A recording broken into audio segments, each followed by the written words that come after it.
Doopity doo doopity doo. Boopa doopa doopa doopity doo. A babadi dee, a babada doo.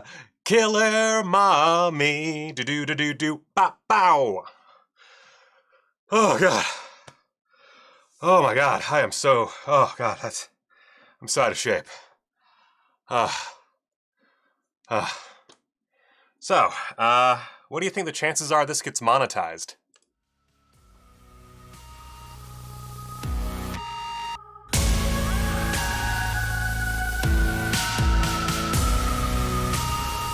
Why won't you die?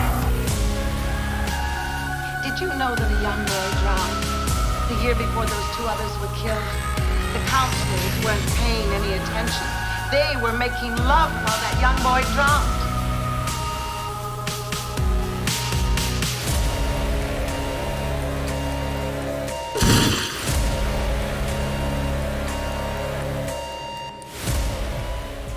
His name was Jason.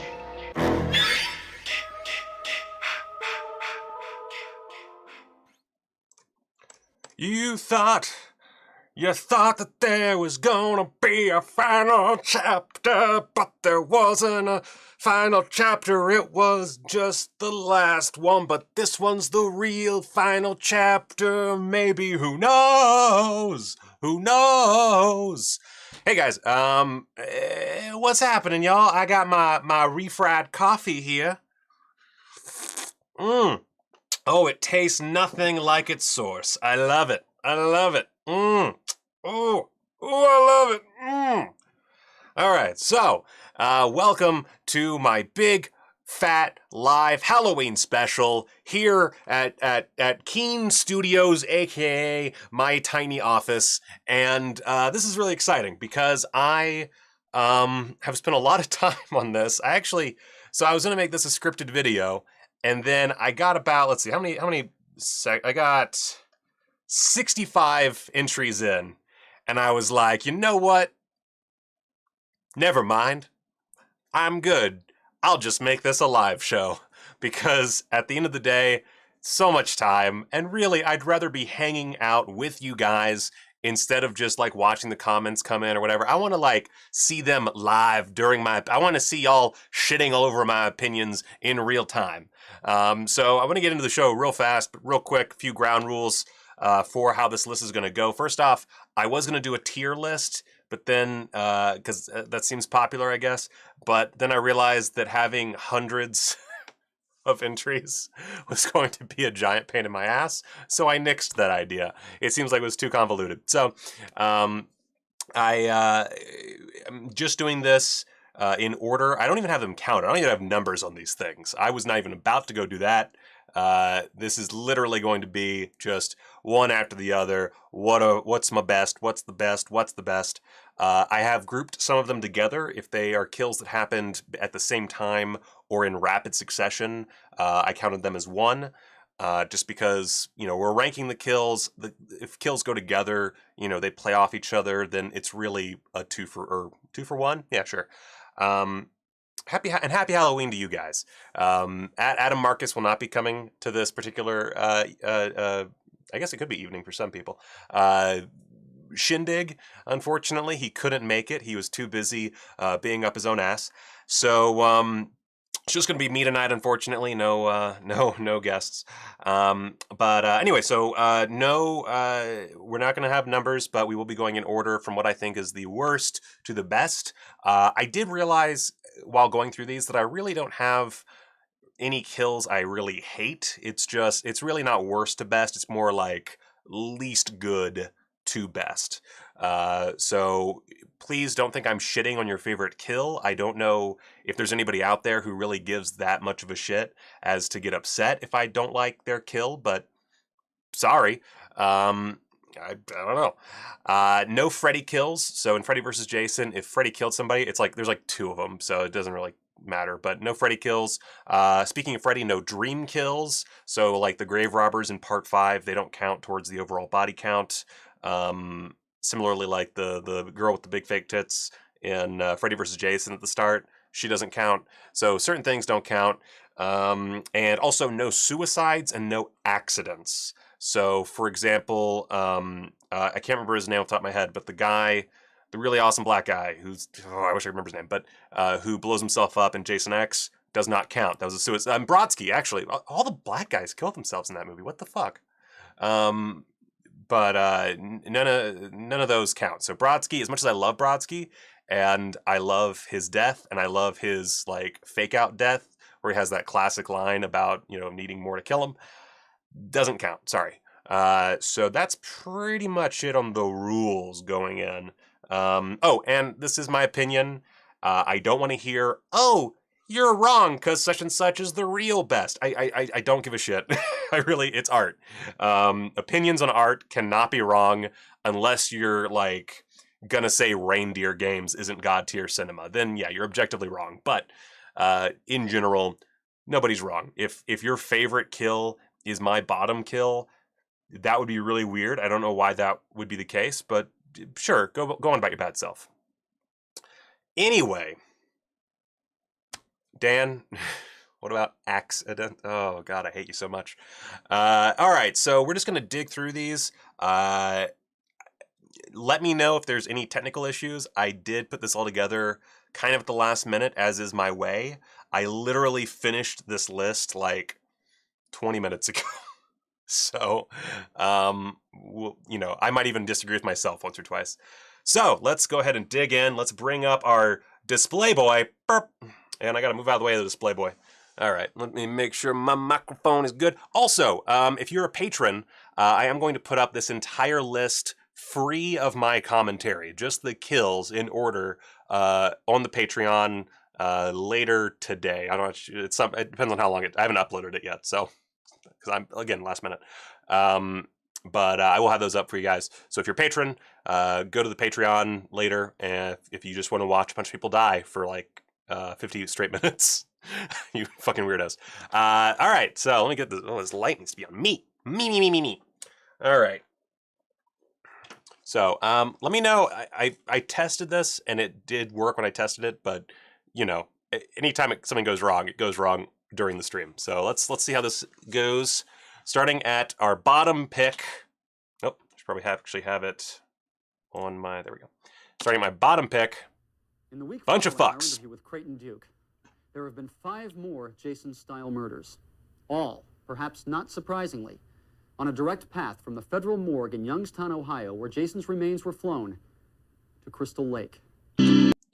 So, bunch of fucks. They're just 5 people who old Robbie here suggests are maybe Jason murders. It's a bunch of murders. Who fucking knows? I should put the kill list of some smooth jazz. By the way, if you really want me to read your comment, you're gonna have to like super chat or donate on the downstairs button. Just because I can't pay attention the entire time. There's so many entries here that I would go crazy if I tried to pay attention to the chat the entire time. Oh, I'm juddering. That's not good. Let me see. Let me check my speed.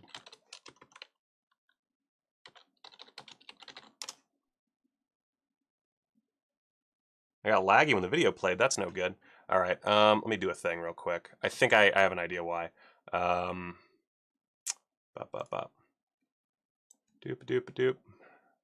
I did do this kind of dumb, but let's set that to.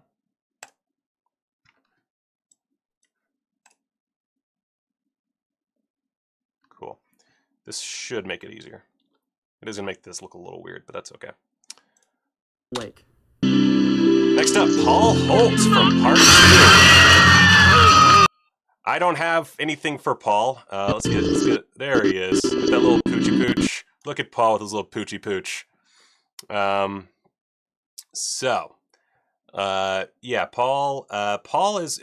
Paul's a great character. I like Paul. He's a great love interest for Ginny. It's just he doesn't act. We don't see him die. It's actually debatable if he even does die. I don't know. I have no idea. But we never see him again. So I'm gonna assume that motherfucker dead. How he died, I don't know. Maybe Jason took him as a little love muffin for a few months, and he just couldn't handle the heat. I don't know. I don't know. But Paul, you dead in my eyes, but you didn't have a death, so you're near the bottom. That's all I got. Next up, Pamela Voorhees It'll be from the easier remake. for you than it was for Jason. For what you did to him. Jason was my son. You should have been watching him every minute.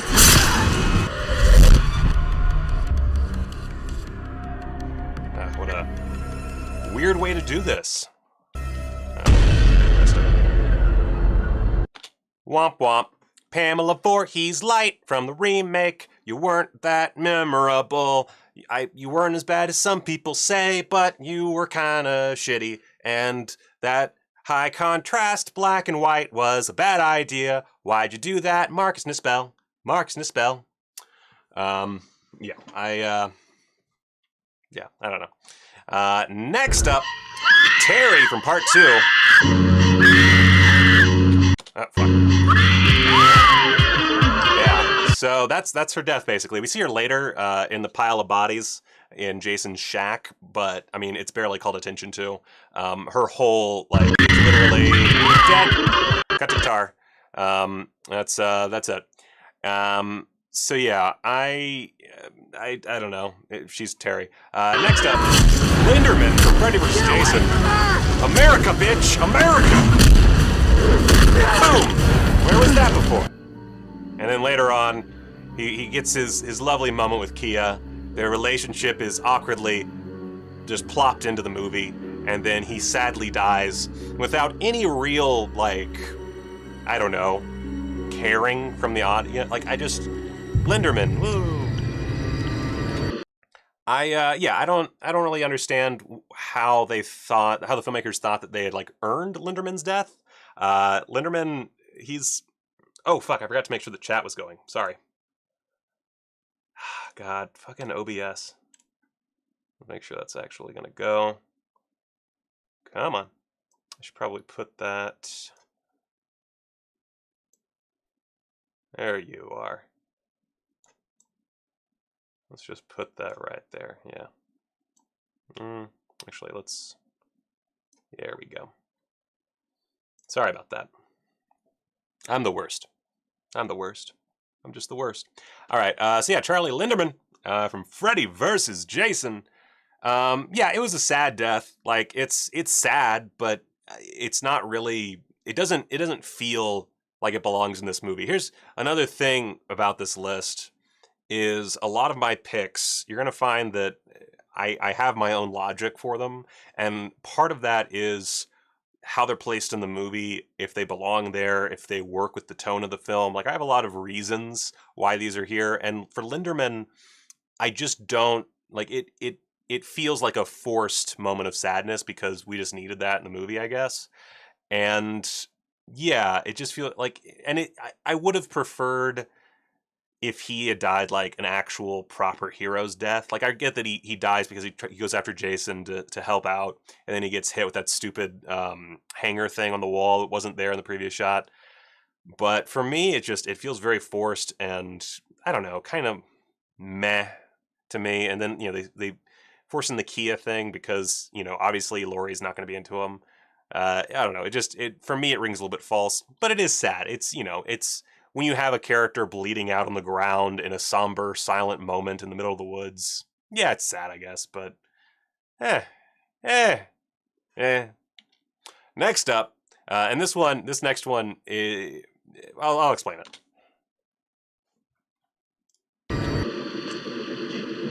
Mrs. Jarvis.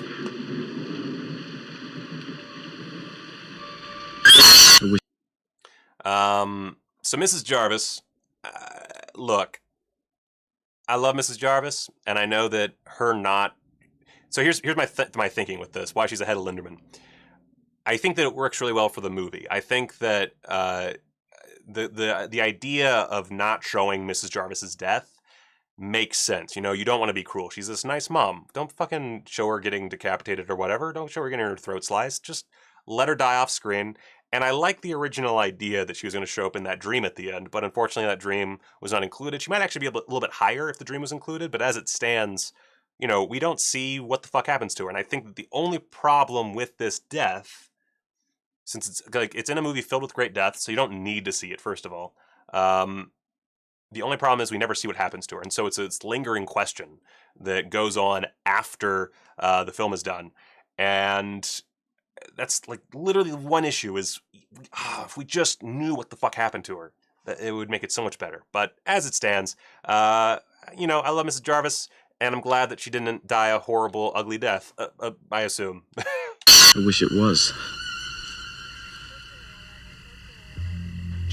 Roy! The first Roy that we're going to cover.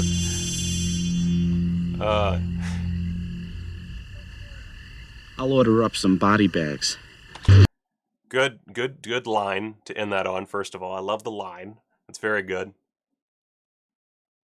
Okay, audio's a little loud. I can fix that. That's not a problem.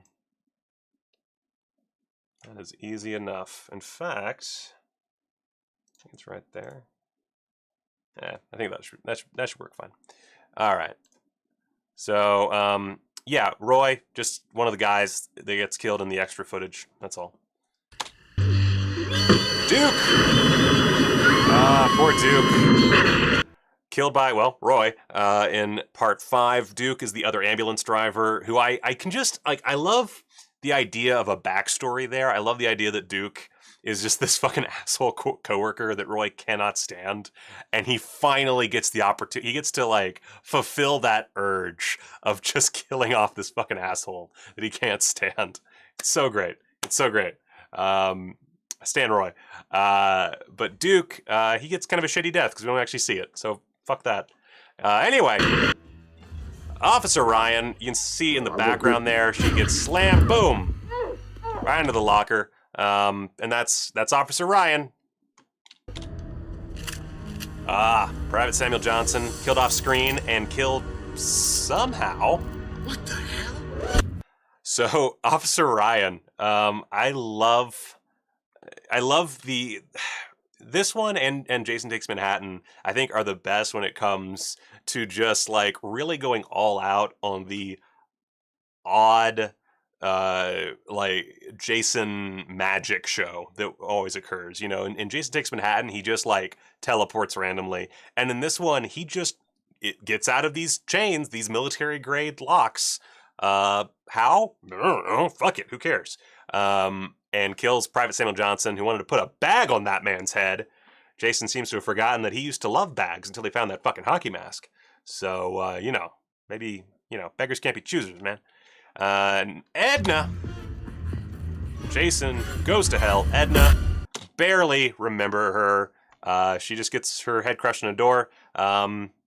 It's fine. One thing I noticed going back through Jason Goes to Hell is there's a lot of deaths in this movie, and a lot of them are kind of lazy. They're not amazing deaths. There's some, don't get me wrong, you're going to see a lot of Jason Goes to Hell in the top half, but Edna is not one of them.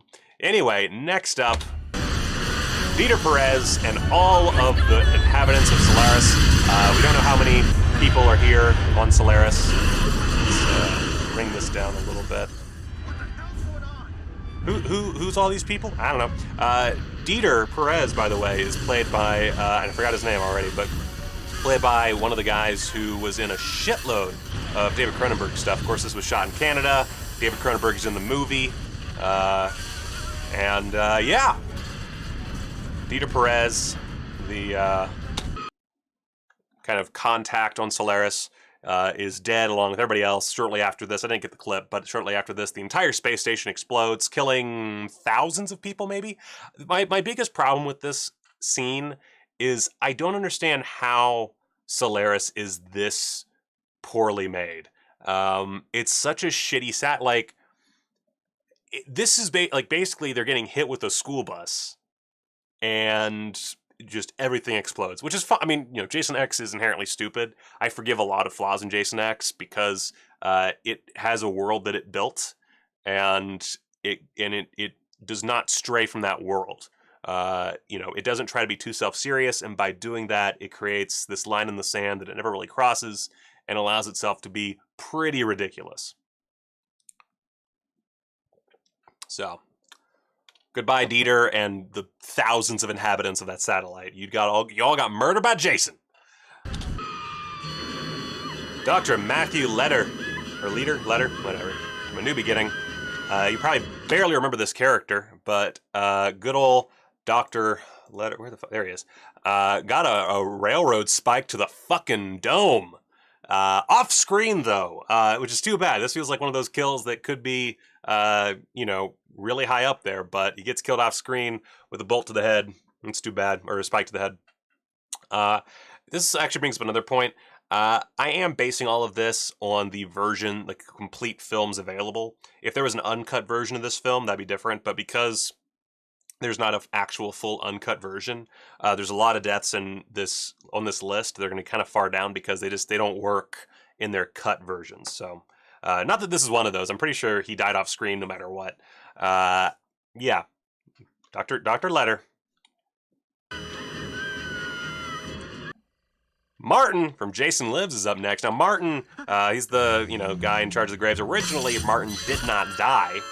He only died as part of the reshoots to add more kills in the film. And I love Martin. I love his weird gravedigger shit. I love his lines. I love everything about him. But kind of a lame kill. That's actually my one big problem with Jason Lives. It's not even a big problem. My one issue with Jason Lives is it was so, like, the producers so wanted a high body count, and I don't think it needs it, because most of these additional kills are fine, I guess. Like, they're not bad, but they're fine. They're okay. If you're gonna add kills, add some juicy shit, man. Toss some and there's some juicy shit, but like get gnarly, man. So yeah, number whatever that we're at, Jojo from Part 8. I didn't even know he had a name, but Jojo from Part 8 tries to shoot Jason. It goes poorly. Oh, you made a mistake, buddy. You made a mistake. Time to hit you with some PVC pipe. Painted PVC pipe. Here we go. Yeah, boom. Sucks to suck. Next up, Raymond from A New Beginning. I didn't even know this ugly fucker had a name until I was doing this list, and I came up with Raymond. Poor Raymond. He just wanted to be a peeping Tom. This, I think, I don't remember from the commentary, but it feels like this character was added in just to have this cutaway kill during the sex scene. That's what it feels like. And I will get to the Crispin Glover kill. It's going to take a while, though. So, yeah, Raymond. Hardly knew you ugly motherfucker. Violet, New Beginning. This is another one of those that it doesn't quite work as well. It's just, you have this character with this gimmick, and you could do something fun with it, but instead, you'd stab her in the fucking stomach. Who fucking cares? It's fucking boring. It's boring. It's not even that great of a stab. Like, if you just look at this stab. Boop. Boop. Boop. Boop. Boop. Boop. Boop. Boop. Boop. Boop. Boop. Boop. Boop. Boop. Boop. Boop. It's just not a good, it's like a pillow. It looks like they're stabbing a pillow. You can also see where they started previously and like had to erase, like they had like the mark where he needs to place the knife to get the blood bag. But it doesn't even matter because immediately we're gonna cut away. We get like a little snippet of blood in the wrong spot at that. It's not even coming out of the knife mark. And boop, cut away. Sad. Fucking sad. Anyway, Lou Goddard from Jason X is up next. Now, I like... fuck. I like the setup here, and it does have some good follow-through, and that's kind of why I added it here. I think that Lou, he's built up nicely, and, at this point you have a lot of weird, crazy deaths, and it kind of works as just a floop-a-doop quickie. I love the look, just him looking back, and then bloop-a-doop, blood spray. And then, of course, this leads to the biggest kill count in the entire franchise. So good stuff. Probably doesn't deserve to be this high, but the ones coming before are kind of wet farts by comparison. So anyway, Jake from A New Beginning. This one's just sad. Boop. And then later on you see him. It's nice that we get this little bit. It's nice that we see his face afterward. We get a look at that prosthetic. That's nice. But the actual kill, I mean, if we go back, it's just so weak. Like, at very least, I don't know why. I mean, don't get me wrong, the MPAA was really going after this movie like hardcore, so I understand the reasoning, I guess, for why it was cut so short. And I don't even remember the uncut version, if there is one, so I might be mistaken here, but couldn't they have just done the Crispin Glover kill? Like, with Crispin Glover, you have it's the classic kill where you have the cleaver that's cut out like the shape of a face, and you put it over the face, and then you bring the hand back, and then you reverse the film, and it looks like it's going in the face. That would have been great, but instead it's just a cut. It just cuts, and then later on we see it in the bed, and that's the end of Jake. But yeah, Jake is sad. Choppy, you're right. Jake's death is sad. He's this little stuttering sad man. He's like, I want to be with you, and she's like, nah, dog, I'm gonna laugh at your face, you fucking piece of shit. And he goes and he's sad, and then he gets cleaver to the face. It's unfortunate. I would feel more bad for him if any of these characters were actually like given much to do, but really, Fangoria had a cover with cleaver in Jake's face. Wow. Huh. So yeah, that is fucking insane that part 4 got away with a corkscrew in the hand followed directly by a cleaver to the face, and Jake's death in New Beginning could not get a cleaver to the face in the final cut. That's so fucked up. Oh my god. Fuck the MPAA. Fuck them. Like, as I've noted before, I don't need gore in my kills, and this list will prove that. But to have it cut out, like, is really fucked up. It's so fucked up. Anyway. Next up, Sergeant Marcus from Jason X. I always forget this guy exists, but I like his little "I'm sorry" line. Get out of here. What happened? Sorry. Also, he comes with a gun. No, wait, she had the gun, right? She had the gun. Nope, he has the gun. That's amazing. Here's your prop, ma'am. We needed some way to get this to you, so here's we're just gonna throw this guy, boom, through the door, and there's your gun. Here you go, take it. We're gonna need you to go ahead and lead Jason to our plot device. Thank you so much. Cinematech, the worst kill was just the 5 people that Jason kills on the way to Crystal Lake, and Jason goes to hell because they're off screen.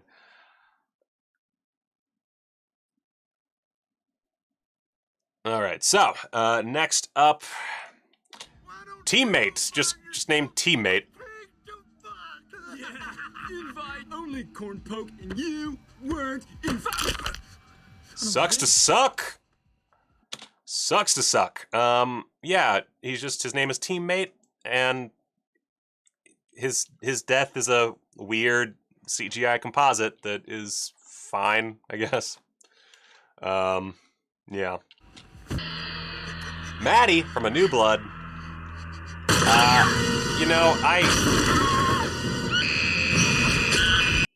I feel like first off, Maddie's screaming is fucking amazing. She is like one of the best, if not the best screamers in the entire franchise. Maddie fucking rocks it. But this death kind of sucks. It's not bad, which, it's not bad.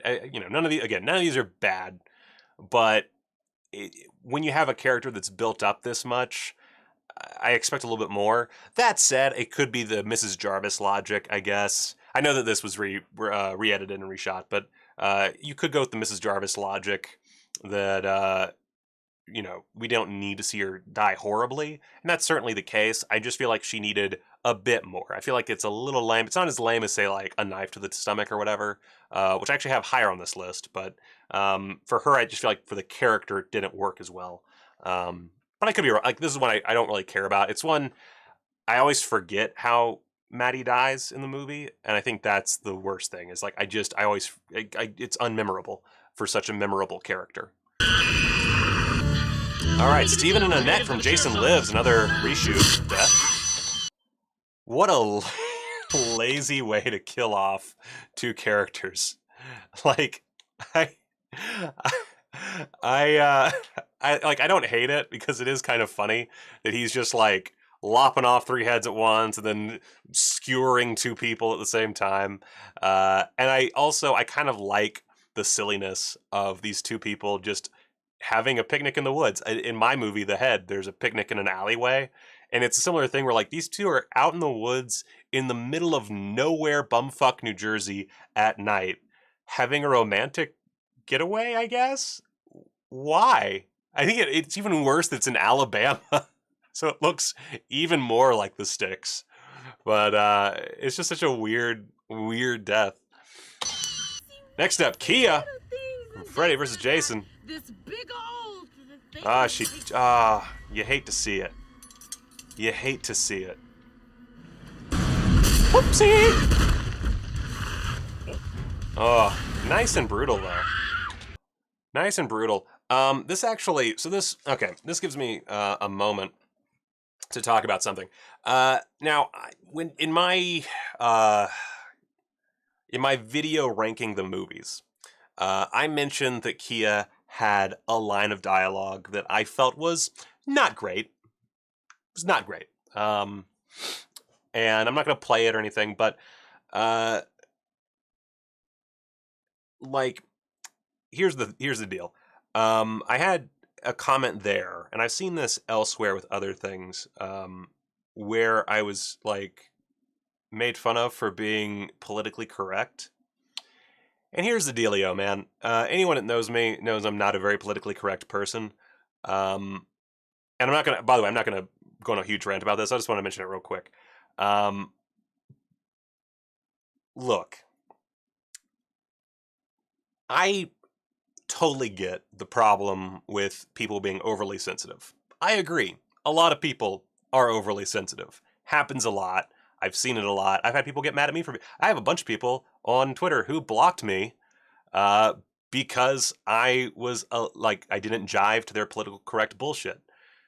At the same time, if you're upset with me or think I'm a pussy for not liking homophobic slurs, go find another fucking channel, pal, because I don't give a shit. Okay? You shouldn't say homophobic slurs. Simple as that. If it's a word that you do not say a lot, which I hope you don't say it a lot, if it's a word you don't say a lot, and people ask you to not say it because it makes people uncomfortable or makes people remember the worst parts of their lives, it's not a big deal to just not say the fucking word, bud. So I just wanted to put it out there. If you think that saying the F word, not fuck, the other F word, like Kia does and dies for, fuck off, because I don't want to hear it. I'm not a liberal snowflake. I say fuck and cunt and shit and bitch all the time. If you're getting upset and feel the need to comment because I didn't like the word, you're a pussy and you can fuck off. So anyway, I just wanted to get that out there because I also had some people get mad because I apologized for saying, oh fuck, the thing that Betsy Palmer called Jason that I just totally mongoloid. I got some people upset because I apologized for saying that and something else. If it's a word you don't say often and it doesn't, and it's like racially or sexually a bad thing for other people and it could hurt them emotionally, and again, it's not even part of your regular vocabulary, it's okay to say, you know what, dog, I'm sorry, I will not say that again, because guess what? Does not hurt you in the slightest. If it does, again, you a pussy. Anyway, back to the list. Whew. Don't be a dick. That's right. Thank you, Will. Don't be a dick. That's the basic idea you get from that. If you are a dick, you'll end up like fucking Kia. Bitch got just machete slammed into a tree. And that's what happens when you use homophobic slurs. You get machete slammed into a tree. Anyway, Janessa from Jason X, I don't hate this death. I feel like she's, I don't know. Oh, this sucks on so many levels!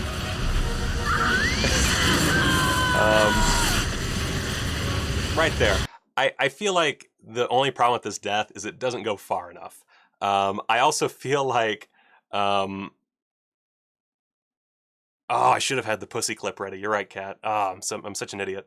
So for Janessa, first off, you shouldn't, and I think Todd Farmer mentioned this in the commentary, you shouldn't put a line in your movie that critics are going to utilize to slam the shit out of it. Come on.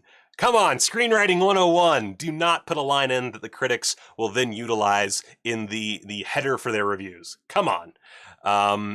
But the thing that really bugs me about it is so much more could have been done. Like, this is very clearly, maybe not a ripoff, but inspired to some degree by Alien Resurrection, and 100% could have been done so much better. I realize they had a much smaller budget, but God, there's just, like, it feels like it belongs, like, this looks-wise should be in the Leprechaun in Space movie.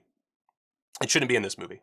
It needed, like, her up against the grate, like, maybe just, like, a fake shirt, and, like, you pull inward so that, like, it looks like she's being sucked out, cut back to the characters looking, hear the suction noise, cut back to this shot, and it kind of works. You know, maybe get, like, some blood, like her coughing up some blood at the beginning, something like that would have worked a lot better. I don't think it, like, it's a little stupid. Not the means, just the way that it's done. And I think that the director here overall did an amazing job, but in this case, I think the death doesn't quite work. Next up, Trevor Crutchfield, Jason X. I like the reveal here. You get the severed head. I love his character too. If you have a good enough character, you can actually make just about any death work. Let's go. There is a bit of a reveal error here that I don't like. If you look, you can see, like, the pad right there. It's just like soundproofing that he's being beaten into. That's a little frustrating, just from a reveal standpoint, but still pretty okay death, a reasonable death. I still need to watch Mortuary Collection. I don't mind the teens acting and speaking too much like today's teens, but I can understand that. I can see that. Also, I understand, by the way, from the comments that everybody gave me, I get it. A lot of people fucking hate Jason X. What can I tell you? I personally love it. I didn't realize so many people fucking hated it until I got some of the reactions. People are, like, really serious about their hatred of this movie, and they're also really serious about their love of the remake. I didn't realize so many people loved the remake, but I get a lot of comments just shitting down my throat about how wrong I am about the remake, and I don't know, whoops, I guess. Whoopsie! I'm already losing my voice. This isn't good. This is bad. All right. Next up, Blake and Papa from Freddy vs. Jason. I know he has a last name, but fuck it.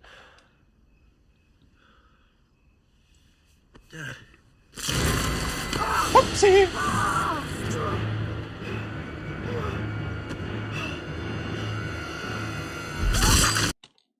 So, yeah.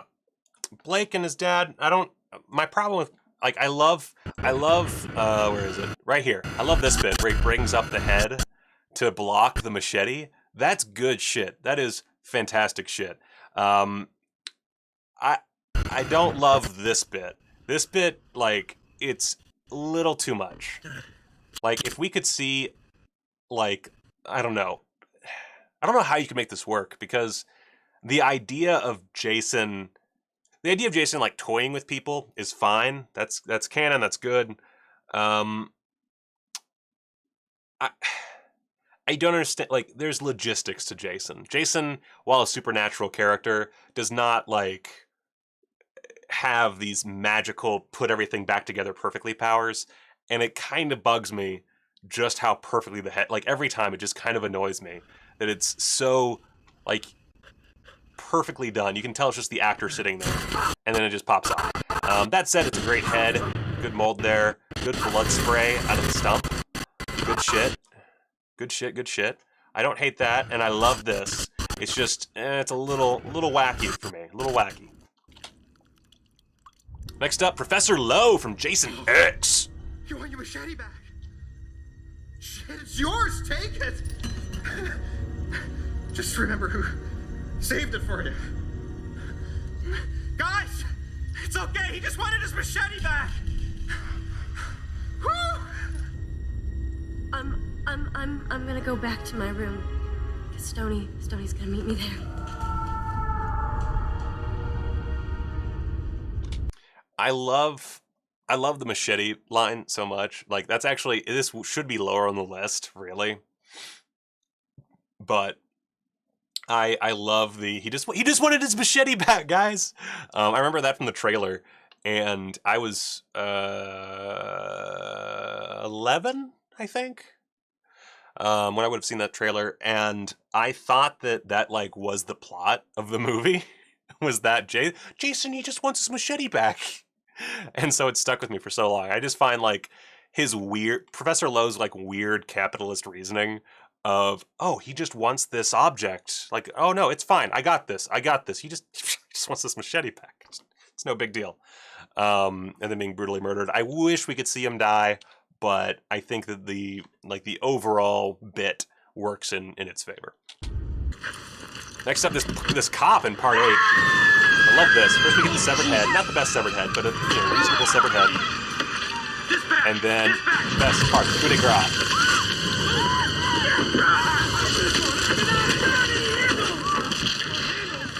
The chord. The chord is so good. The chord is great. That makes it for me. Especially the fact that it doesn't come out, like, right here. It comes out right, like, it's so good. It's such a little detail that works so well for me.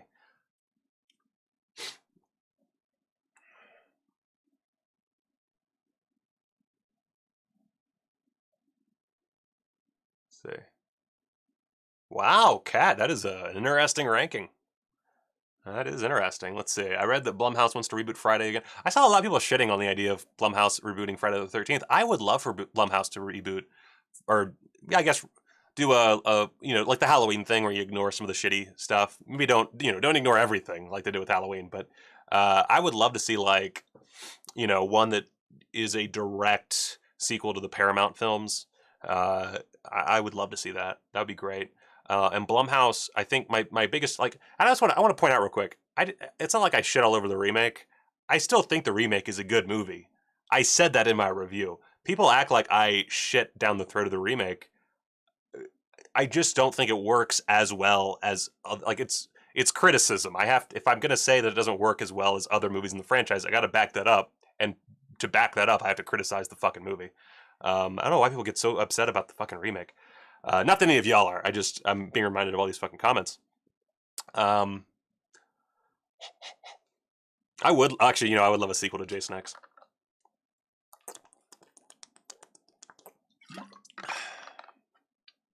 Oh fuck! You know what they should do? They should do Jason versus Frankenstein and have Ken Kersinger play Frankenstein's monster. There we go. See, I'm a smart guy. Anyway, next up, Brenda from Friday the 13th, original Friday the 13th.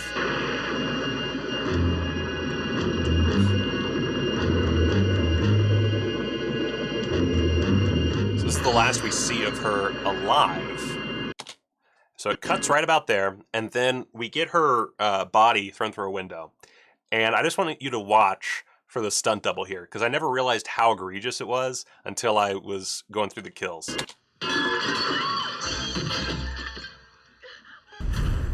That's look at that. That's fucking, like, y'all think Jason's not in this movie? Oh shit. I fucked it up. Y'all think Jason isn't in this movie? There's Jason right there. Look at that big galook. Look at that big motherfucker. Boom! Look at that chest. Fucking linebacker. Oh my god. Leprechaun vs. Jason in Space by Brian Tritchard Smith. Book it. I love it. I love the idea. That's great. Oh man, I would love a Jason X sequel. Oh my god, I would pum everywhere. All right. Anyway, so yeah, Miranda turns back into a woman. Security guard in Freddy vs. Jason. This one, you know, it's a nice simple death. It's overall fine. I actually I'm probably putting it a little high, but. Street break.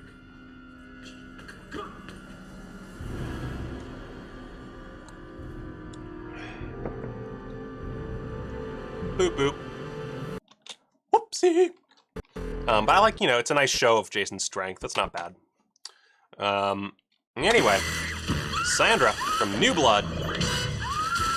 Watch my awesome censorship. Oh god, no, I fucked it up. Where'd my censorship go? That's not good. My censorship is gone. Where'd my censorship go? Oh my god. Don't tell anybody that I showed titties on the stream. That's not good. That means the censorship is somewhere in here and I don't know where it is. Uh-oh. I don't know what happened to that. Oh well. I'm not going to re-show that. Sandra, she gets drowned. And Eddie, also New Blood. His uncut death is actually pretty good, but this death, kind of sucks. And then Deckhand in part 8, aka Crazy Ralph Jr., just kind of gets a hatchet to the back. Axe to the back, baby! I could get axe to the back. Oh, right! That's a good, yeah, Fat made a very fair point, / stated a fact. Yeah, Tom Savini was the stunt double for Brenda. And that's why she looks like a big man. He's a big old man. Anyway, I really hope my other censorship is in here. Pete from A New Beginning. This isn't the worst death. It's just fine. Let's go! It's the optical zoom that really kills it for me. Like, this optical zoom, I don't hate it necessarily. It's just so obvious, like, trying to cover up the fact that they couldn't do a proper... Like, you can see it just barely, and then it optical zooms in, and you fucked. Fuck censorship, guys. Fuck censorship.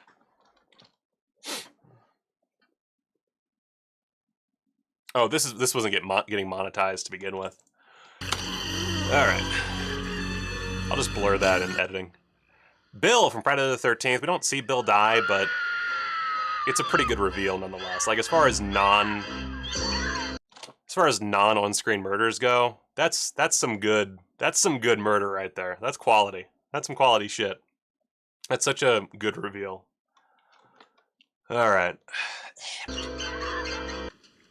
Anita from New Beginning. I love right here how you can see her breathing.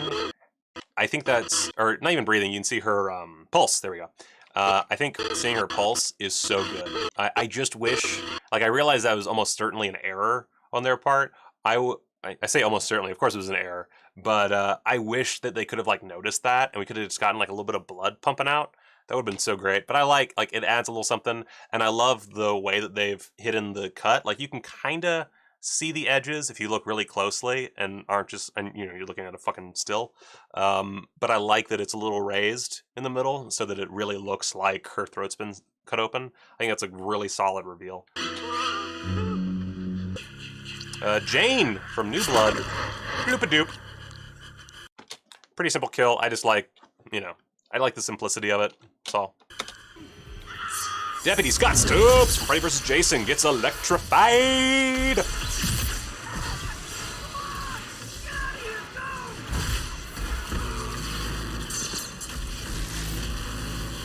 Poor Stubbs. Sucks to suck. All right, officers Mark and Brian from Jason Goes to Hell. So real quick, I really don't like this death that much.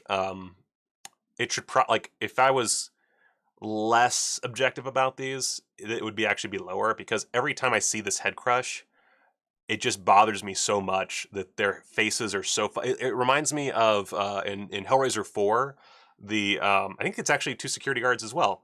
But the 2 guys who get their heads fused together, it reminds me of that, and it does not work. I think the makeup effects here, they just try too hard to be gnarly, and they didn't need to be gnarly at all.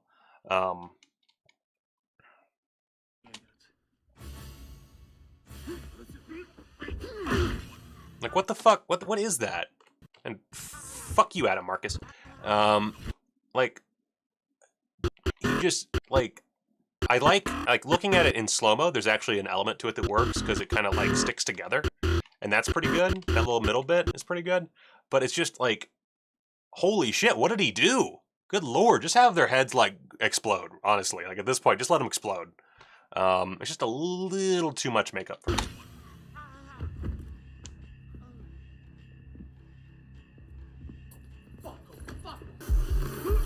Robert Campbell from Jason Goes to Hell. The biggest problem here is you don't really see him die. Like, his death is his possession, and then you kind of get an additional kill here, which I think is pretty good. You know, I think that gunshot's pretty dope. And they escape. And then finally here, he just kind of falls over and dies, and at some point he gets a new body, and that's fine. Nolan from the remake. Oh, we're getting a little bit of stutter there. Let's try that again. It's all subjective.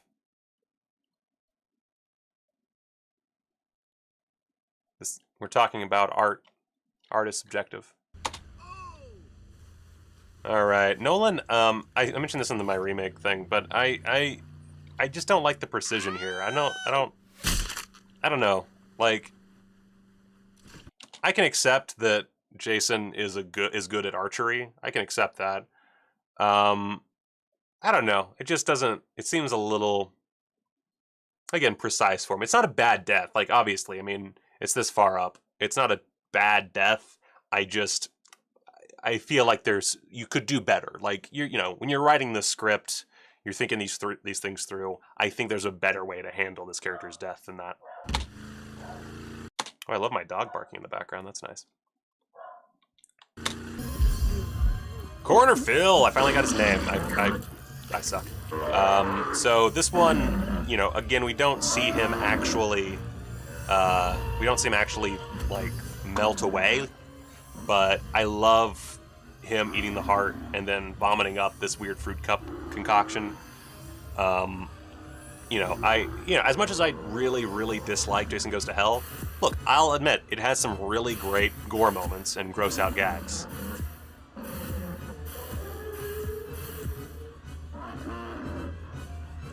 Don't diss Andy Milligan like that. Cool. I love it. I love it. It's good shit. Anyway, Steve Christie. Okay, I know that Steve Christie is too far up on this list. I know that no one will ever agree with me on this. I think this is a great kill. The reason I think it's a great kill is it's an awesome use of POV. It leads into the rest of the kills really nicely, and it shows that Steve Christie knows who the killer is, and that gives us our first clue. So I think it's a good storytelling thing. I love the sign in the background. I think that this is a solid bloodless death. It's quick, it's simple. I personally like it, and that's why I have it this high. I do understand that the gorehounds probably hate this death, but you know, again, subjective. Hi. What are you doing on this mess? That's it. Simple as that. Simple as that. Nice musical sting. Harry Manfredini just coming in there with that fucking save, with that musical sting. Good shit. Steve Christie just like, hey, Mrs. Voorhees, what's... Oh, no! I've been stabbed! Oh, hey, girl, hey, oh, God, I've been stabbed! Let's do that one more time. Oh! Hurts. Anyway. Briggs from Jason X. She dies off screen, but it's a pretty dope little moment when you see her swinging on in. I like that. George from New Beginning. Off-screen death, but I love the eyes being... This movie fucking hates eyeballs so much. Oh my god. Dallas from Jason X. Todd Farmer himself, writer of Jason X, getting his head smashed. At least a stunt double's head smashed. Not a great head smash, but I like it. Brutality, anyway. David from New Blood just gets stabbed. Fuck him. Also, you do see his head later. I think that, you know, that's nice as well. He does get more to do post-death, but as far as his actual death, you know, it's just perfectly fine abdominal stab.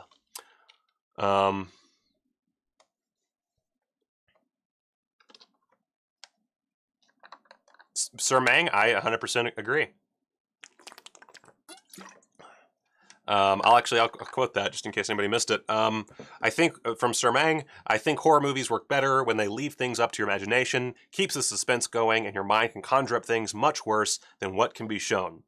Which I do agree with. I think that every movie has its own rules. I think that every movie, in how it's written, produced, all that, kind of draws a line in the sand for itself. And it's the job of the director and his team, or her team, its team, their team, to keep on the right side of that line.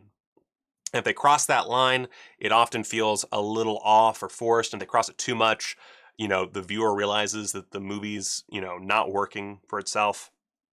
And some movies, they need the gore.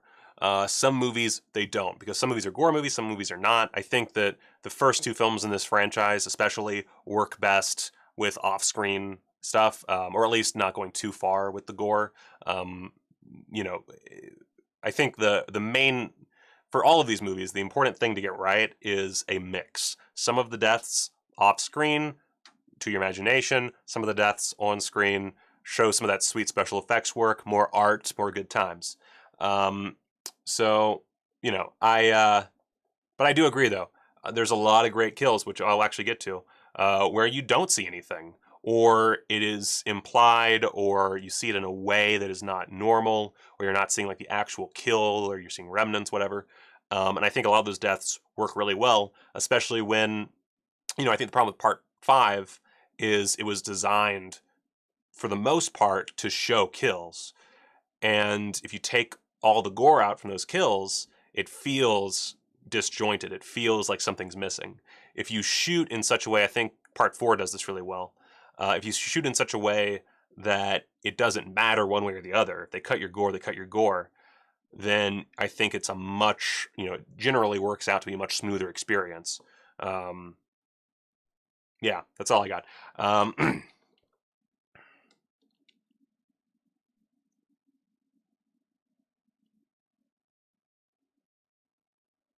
Yeah, I don't know that Friday the 13th Friday the 13th, I don't think it that's not accurate. I think that it requires some creative gore. In so much, and I mean, this is the sequels. I don't think that even the first, it has really good gore. I think it's a matter of using gore correctly and making it work for the story, which I know people will say that I'm a pretentious piece of shit, but, when kills don't work for the story, or they aren't built up well, then they just don't work. Simple as that. Or they lose their effectiveness. My number one actually works so well because of how it is presented rather than the actual kill itself, like the actual, gore. Anyway, I'm getting off topic. No, I'm not. We're talking about kills, and I'm taking too long.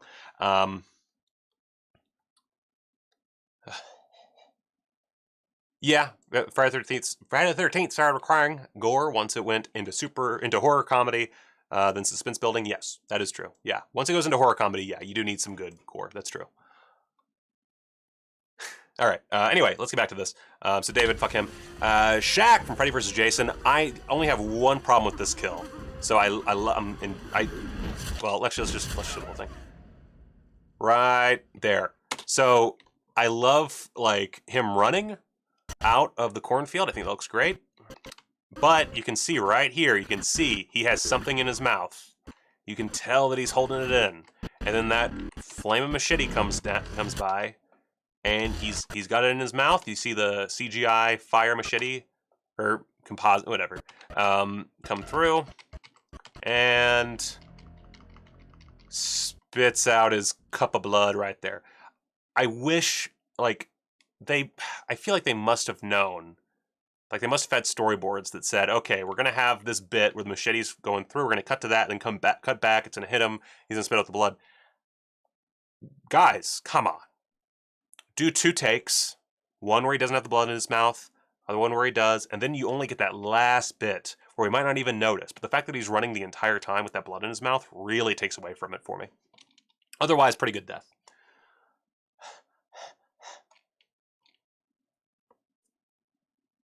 Part 3 is goofy looking. I'll talk about that in a minute. That's okay, Meng. I go on tangents all the time. It's kind of my bread and butter.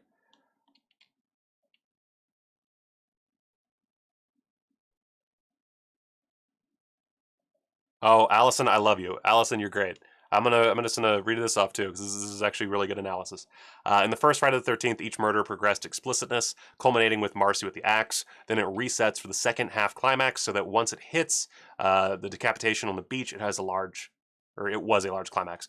A little off on the wording there, but yeah, that's exactly right. Yes, you have to use your gore to your advantage. I feel like I get shit on like for not wanting gore in every shot sometimes. Like I get all these comments where people are really upset, not upset, but they leave negative comments. That's some degree of upset about the fact that I don't think you need all this gore, or I think like you need to scale down violence in one scene or another. And it's just a simple fact that these deaths, there is a story there. There are characters there. People always make this weird judgment that slasher movies, the only thing that matters is the kills, and that's simply not true. If you just have kills, you have a boring fucking movie. That's actually like my problem, and I might be like, I might take this back at some point because I haven't watched the movie since it was released.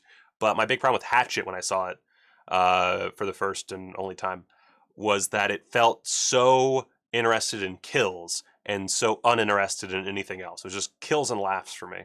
And again, I might be wrong. I have not seen the movie in a long time. But a lot of slasher movies, especially new slasher movies, have this problem. And when I say new, I mean like direct to DVD mostly, where it just feels like a bunch of gorehounds went out to make a movie so they could film a bunch of death.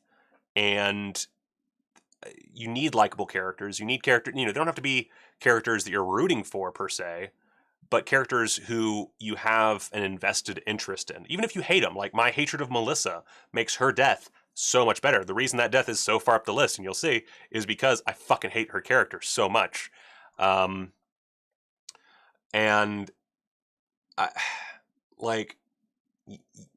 again, I'm not saying you don't need gore by any means, but you have to utilize it correctly. Annie's death is great because it starts you off in a very, like, it shows that people are not safe. You get this nice girl who could be the lead. I mean, the way that she's portrayed, she could be the lead, and then you kill her off with this fairly quick bit of gore, and then move on. And then as you move towards that middle area, I don't remember the timing of everything, but you get the more graphic kills like Bill or Kevin Bacon's character, whose name I just lost. Where it's these more ornate deaths that are more gory. So again, you don't need. Yeah, you certainly need some level of gore in these movies, but the important thing is pre 5 or 6, they're not relying on the gore. That's the important. Well, I guess 3 kind of relies on the gore a little bit, but they're not relying on the gore. They are telling they're telling a fun story, not necessarily a complicated story, but they're telling a fun story with characters that we are invested in. And then some of those characters die awful deaths. Well, they all die awful deaths, but some of them die more graphic deaths than others. And it's all based on, how that should work within the story. And sometimes they don't work exactly. Sometimes the filmmakers are slightly off. But for the most part, they do think these things through. That's why, for example, with Mrs. Jarvis, the reason it's so good that she does not get shown, or we don't see her death, is because it wouldn't work for that character.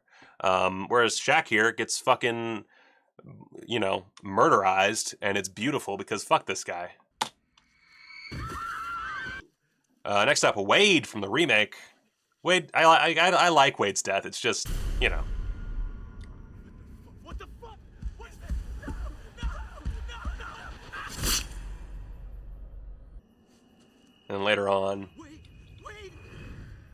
yeah, perfectly good death. Just, not terribly memorable. It's just a very good, simple, quick death.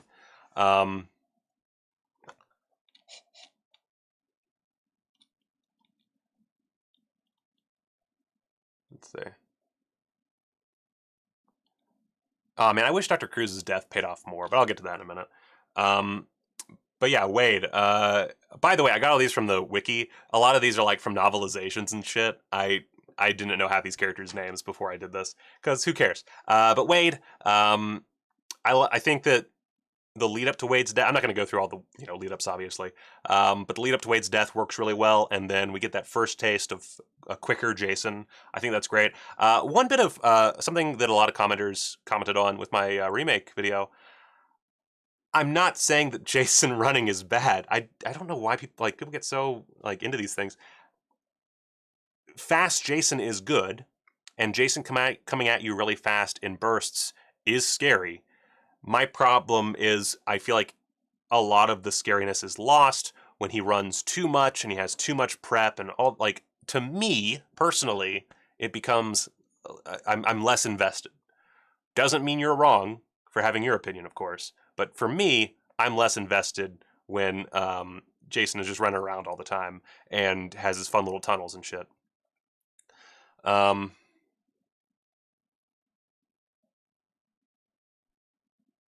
I agree with that, Meg. I'm not big on the dreams. I mean, I like the first film's dream sequence a lot, but then after that, 2 and 3 try really hard to ape on that, and 2 works okay, but 3 is one of the worst endings of the franchise. Might be the worst. I haven't really thought about it that hard.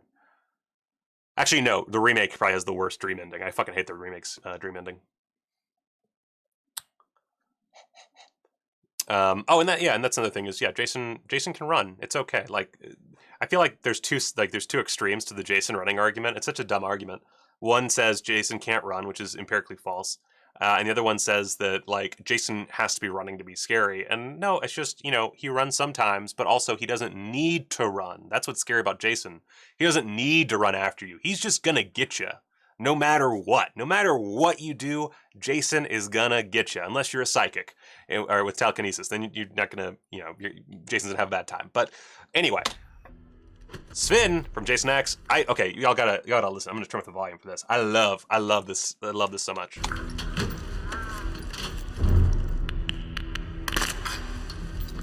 Fuck.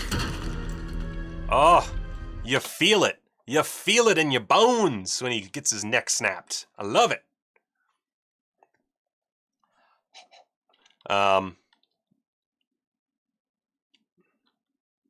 Yeah, choppy. When it's in spurts, it's scary. 100%. All right, so. Poor Wayne. Burp. So I put this one solo because I don't really like this trope very much. For me, this is a dumb trope. My opinion, of course. I don't like when people just get thrown into stuff to turn the power out or whatever. It's just kind of lame. But that's a me thing. This next one, though. I love... I think Chuck's death works really only for this shot. That shot of Jason is one of my favorite shots of Jason in the entire series. I don't love the actual death, but the lead up is so good. And Jason looks so fucking big.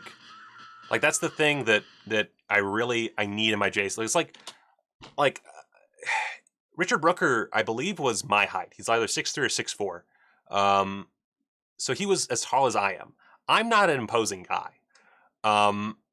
But the way that it's shot here, I'm willing to bet he might be on an apple box. Does he move? I don't remember if he moves. I think he moves. Let's see. Yeah, I think he's on an apple box. Because he's fucking giant. It's either that or just the actor playing Chuck is a little short. Also you're looking up. You got that up angle. It's just such a good shot. This is that campfire feel I'm talking about, where you're in the basement, you got to turn the power back on, you get the lights on, and boom, fucking big ass motherfucker in a hockey mask right there. Oh god, it's so good. Oh, it's beautiful. Play it again, Sam.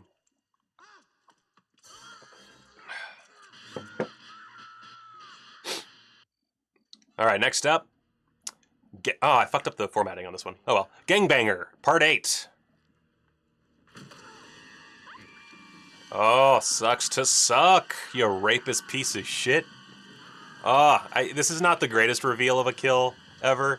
It doesn't look amazing, but just the fact that he killed to do with a heroin needle, awesome, cool. And most importantly, the guy earned it. You know, he's a rapist piece of shit. You got to give him the worst death possible. This isn't, you know, this could have been better, certainly. I kind of wish, like, if this was shot today and they were like, we're going to kill him with a heroin needle, he would have gone all the way fucking through, and you see fucking Jason's arm bloody just coming out of his chest. But as it is, you know, it's 89, fine, whatever.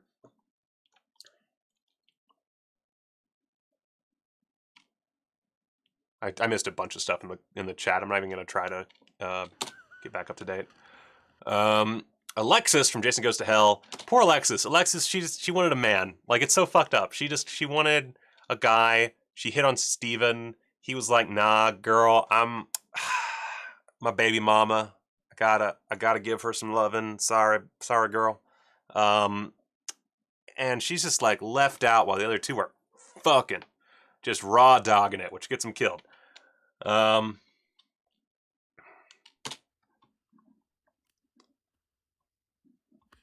she gets a fucking coroner fucking slashing her up. I think here's the dealio. Again, as much as I hate Adam Marcus, he does some pretty good job with these kills. Like, I love this scalpel POV shot, basically. That's good. That's fun. I mean, it's very film school, and there's a lot of very film school shots in this, but I think that this is one of those film school shots that really works. You know, if it was nowadays, he would be using a fucking GoPro attached to the guy's arm, which would have sucked, but because he had to shoot on film, works really well. Then we cut, and then Robin from New Blood.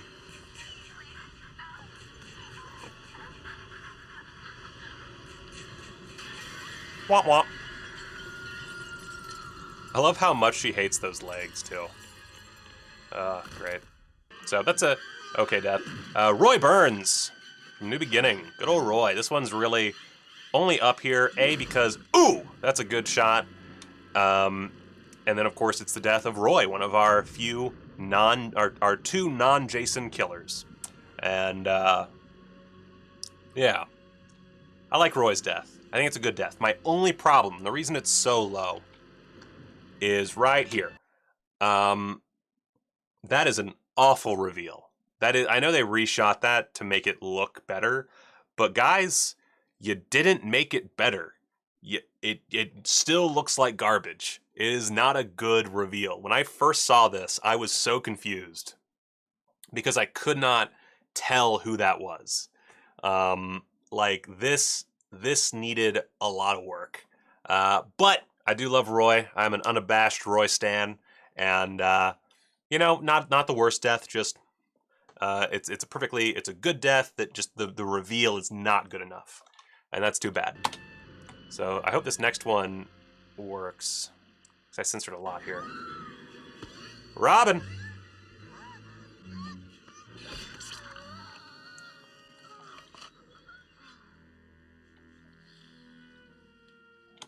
Overall, pretty good death. It is just riffing on there's a death in part 3 and a death in part 1 that are very similar, but perfectly good. I like the use of the machete. You know, Roy utilizing that classic right there of up under the bed. That's a great campfire tale kind of death. I love that. Yeah, it is a good thing that Roy explains it all out for me. That's true. They need that cop is a fucking lifesaver. All right, let's go on with Creighton Duke from Jason Goes to Hell. Man, Creighton Duke, for someone who's built up so much, he dies. I mean, he dies like it's a fairly badass death because he's like, "Fuck you, Jason." But kind of lame sauce. Just gets his back broken. I know the idea was to bring him back, but don't ever do that. Don't ever fucking do that. Anyway, oh fuck, we're going. Ugh. Every so often, this thing overheats on me. All right, Barry and Claudette from Friday the 13th. First kills of the franchise. And this first one, like, you know, Barry gets a nice bloody death. Nothing too gory, but nice bit of red on that yellow shirt. And then Claudette dies by a means. I talked too fast. There we go. Get that nice scream. And then that classic fade to white, or flare, I guess, whatever. Dip to white. Good stuff. And then next up, Stan, Katie, and... Okay, so Stan, Katie, and Larry, I actually almost put these guys... let's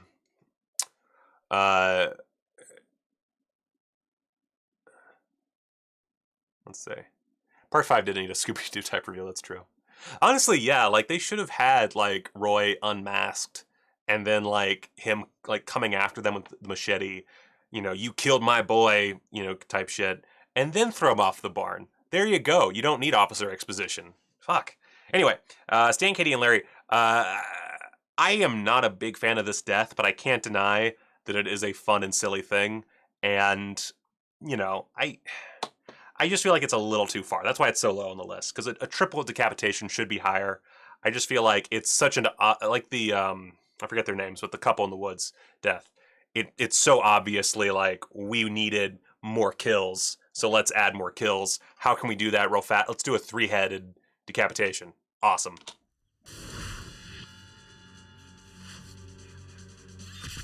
Whoopsie!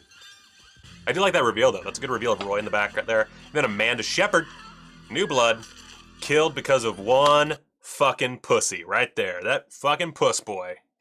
Oh, man.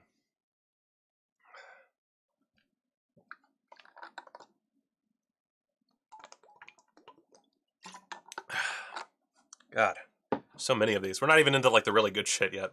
Actually, I wonder, let's see. I'm gonna just... Oh god, we're not even halfway through. Okay, we're gonna speed up some of these. I don't need to go through and go on a whole diatribe about all of these. I'm gonna lose my voice.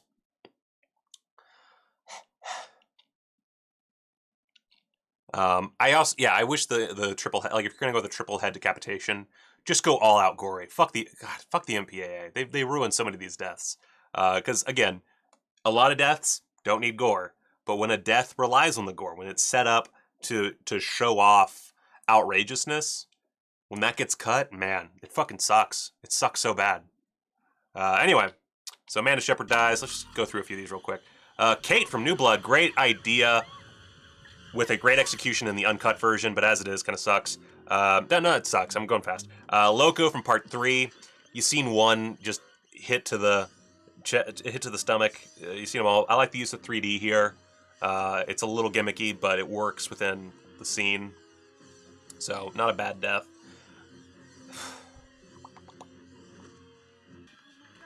Lana from New Beginning. I just like the reveal of this death. I think as far as deaths that are pretty heavily cut, or at least appear to be heavily cut, like, you get that, and it's, you know, she slides down, and then I think this works really well. I think this is one of the few deaths in this movie that, after being cut, works just fine. I do wish that it didn't fade so fast. That's my only problem. I wish it fades a little too fast. Diana Kimball from Jason Goes to Hell gets that knife sharpener to the back. Down you go. Honestly, not a bad death, and I love his oh shit, but God, it's just so, like, frustrating that she dies like that. Like, you set this character up so much just to kill her off because you think you're gonna shock the audience, and instead it's just like, oh, we have to care about somebody else. Fuck.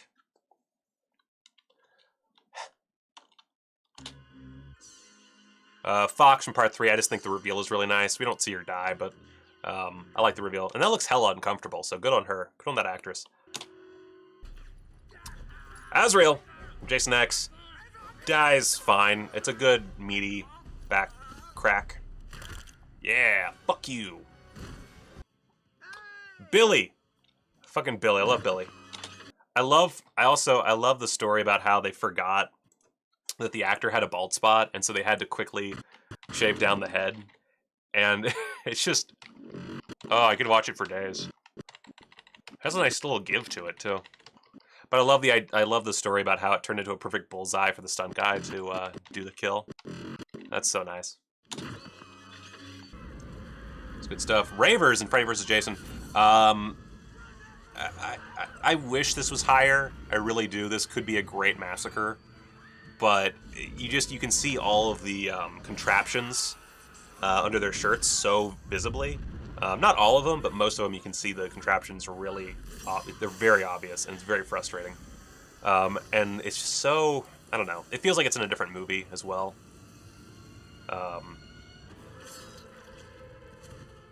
Yeah, I don't know, this is one of those scenes that could have been much better. Ah, fuck. Next up, Chelsea from the remake. Boop. So my problem with this one, let me just boop, boop, boop. I'm just really proud of my work. So, Allison, the old when you can only afford Aaron Gray for a week of shooting kill. Yep.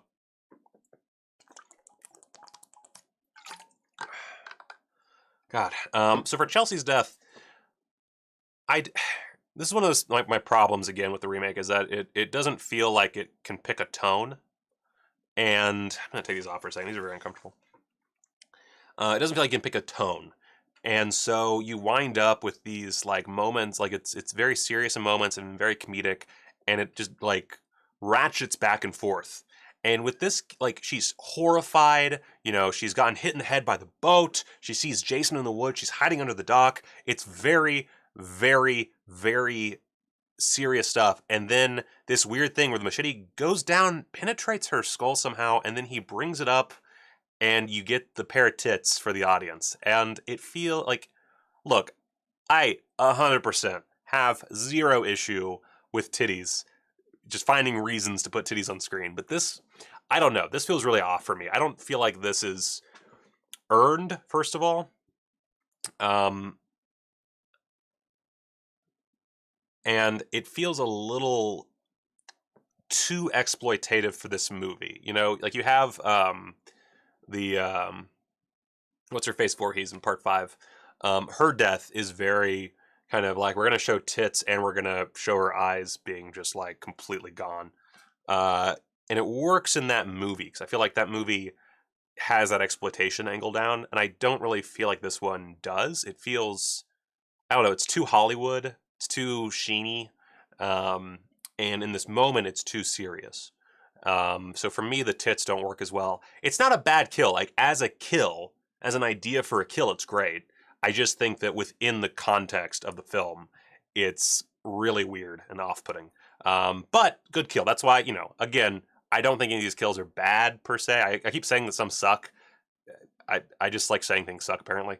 But yeah, just it's tits for tits' sake. That's right.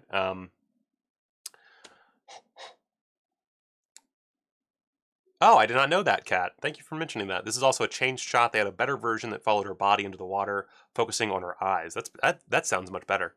Yeah, this just feels like a need to put tits in the movie. It's not organic. Anyway. Next up, Gibb and Frizzell. You never actually say his name in the movie, but that's what his name is in the book. So yeah, they die at the same time. So I just threw them together. Gibb did not need to die this early. This was a narrative error. Floop-a-doop. I do like Billy Idol going off into the air though. That's pretty great. So overall, not a bad kill. Just I don't know. Doesn't really work as well as it could. I wish that they had not. Why am I'm forgetting her name now? God, I'm the worst. My brain, like if I ever get Alzheimer's, I'm fucked. It's gonna hit me like a bag of bricks. Isabel, fuck. It doesn't matter. Point is, I wish they cast somebody else as Gibb and saved Catherine Isabel. There we go. I wish they had saved Catherine Isabel for a different character because she's the most likable person in the movie, and she dies horribly. She dies in a nightmare while a Billy Idol wannabe is trying to rape her body. That's not fun. Dr. Cruz from New Blood. This is one of our two, like, it's one of our two, let's see, kind of, not father figures, what's the word I'm looking for? Authority figures. Two of our authority figures who get what they deserve, but I think Dr. Cruz doesn't get it as well. I think that his death, the big problem with his death is the revealing of it, and it's all down, again, to MPAA cuts, because if you look at it, like, okay, boom! Just gets slammed to the ground. Awesome. We're good. Jason revs that thing up, and then, oh shit, fuck you, Dr. Cruz, we are about to go down, boy! And then, oh, here it comes, oh, he's gonna get so, Oh, wait, what? Whoa, whoa, whoa, what? He's dead? Oh, come on!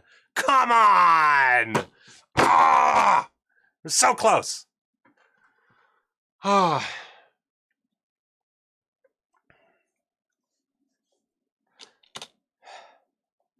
So close. Anyway, the other one, if I can get this thing to work. Charles McCulloch, Part 8. Thrown through. Same idea, actually, by the way. Tossed to the ground by Jason. Jason sees what he's like, oh, gotta teleport down there now. And whoop-a-doop. And Jason teleports down, walks up to Mr. McCulloch. And into the ooze he goes. His destiny is to become a teenage mutant ninja turtle. Very exciting. This is a brutal kill. Like, this is a really fucked up kill. And, you know, it could be better. I'll admit, it could be better. But I like, he's a piece of shit, and he's being killed in a barrel of waste. Cool. Cool, cool, cool. I kind of, you know what would have made this better, actually, now I'm thinking about it? The perfect way to just amp this kill up a little bit without fucking with the MPAA. I think it's supposed to be toxic waste, right? I might be wrong about that. But if we had like a bottom of the barrel POV camera, and you saw like the toilet cam type thing, where you're getting like a flushy in a movie, and seeing him just like in the nasty radioactive wastewater, and maybe even show him die. That might have been too much for the MPAA, but like just to get a little bit of snippet of him inside the barrel would have been perfect. That would have elevated this kill several notches for me. Freeberg from Freddy vs. Jason. I love his line, let me handle this bitch. But you know, he's possessed by Freddy. It's all like, I'm going to put Jason to sleep. Awesome. Necessary for the storyline, so he serves a purpose. And then, of course, doesn't work immediately. Gets sliced in half. And it's pretty good. My only problem with this is it feels weirdly stiff.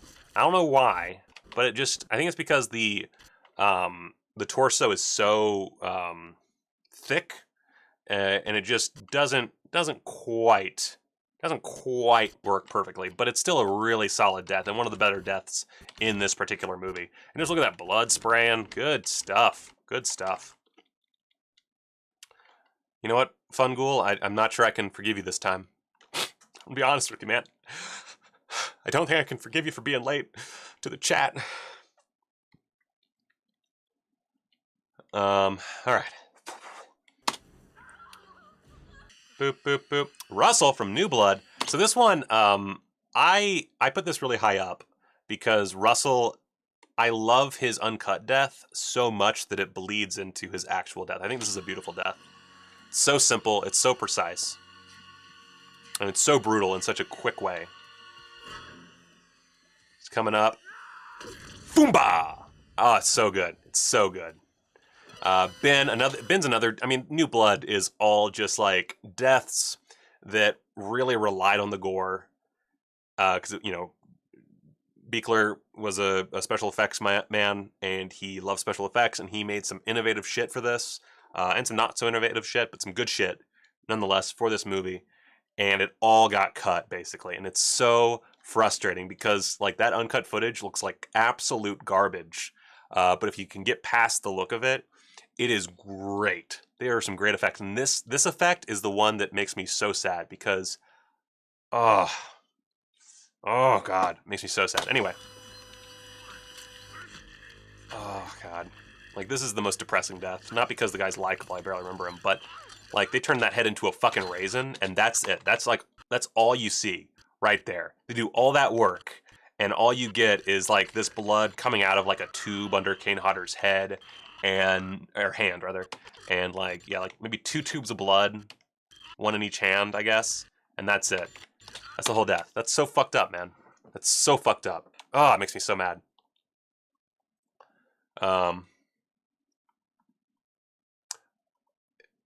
I don't know how to say your name. Dr. 3085 GFF. I'm so glad. Happy birthday. Happy belated birthday. And by the way, I'm reading these on the chat window and not my feed, so I'm sorry that I'm being a little bit. There's probably several moments too late on this, but GFF, happy birthday! Thank you for watching my videos on your birthday. Part of me feels like that might be a little sad, but thank you so much. That makes me really pleased. I love that. Thank you. Wasn't New Blood the one they cut the most off? I think so. I do not know if this one or New Beginning has more cut, but this one feels the most cut.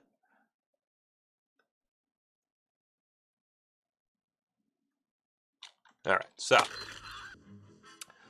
Ali from part 3. Ali, I actually had lower, and then I completely forgot about the latter part. So he has 2 sections to his death. He has this initial beating where you think he's dead, and it's a pretty okay death. You know, be much further down. But then he comes back, baby, and boom, goes the arm. Oh my God! Let's get an instant replay of that. Oh, boompa! So good, so good. Oh my God, that is a great arm slice, and that one really elevates it for me. And then he gets killed. But he also serves a great plot purpose, gets Chris that axe, and of course that axe goes into Jason's dome, and of course that gives us that beautiful notch, which will last for the rest of the, not the rest of the series, but, you know, for a long time. What does he hit him with? That is machete? Yeah. Oh wait, what the first part is probably what you're talking about. I think it's like a club or something. Let's see. And he's alive. Oh, and he actually, I didn't even think about it. He gives Jason the machete that Jason then uses later. Yeah, he has like a club or something. I don't know. Actually, I can answer that question. Because I have every death on a list here. Ali is bludgeoned with a wrench. He's bludgeoned with a wrench. That's what happens to Ali. All right, so let's just see that one more time, because that kill is sick as hell, and this video is not getting monetized anyway. Oh, we're an hour and 30 minutes in. Jesus Christ, we got to get this thing rolling. This is way too long. I got 5 more movies to watch today. I ain't got time for this. All right, let's do a few more quickies until I come to a good subject matter. All right, Crazy Ralph in part 2. Oh, God. Sorry, every so often my computer's like, fuck you, Michael. So Crazy Ralph's spying on some bitches, and he just dies like a sad man. I know I said I was going to go through these really fast, but this death doesn't make any fucking sense. Where is Jason? Where is Jason in this? How did he get that over the tree? It doesn't make any sense, but that's okay. Poor Ralph. You deserved your own series. Poor Ralph. Poor Ralph. And then we got Vicky in part 2. Now, this is a really simple death, but I think this works wonders. This is such a sad death. It's a great culmination for the character. You know, again, we don't see much. She literally just basically bites a blood capsule. That's what it looks like. But, you know, just the simplicity. I love the build up to this death as well. You know, the camera like focusing from the knife to her is great. This is, you know, what we're talking about. We're talking about like building up character, so that the deaths work better. Anyway.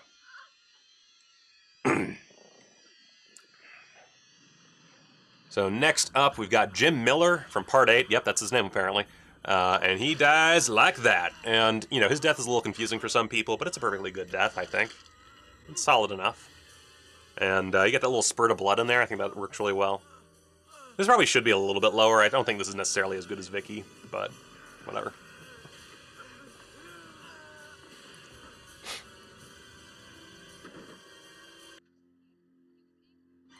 All right, Harold Hockett from part 3.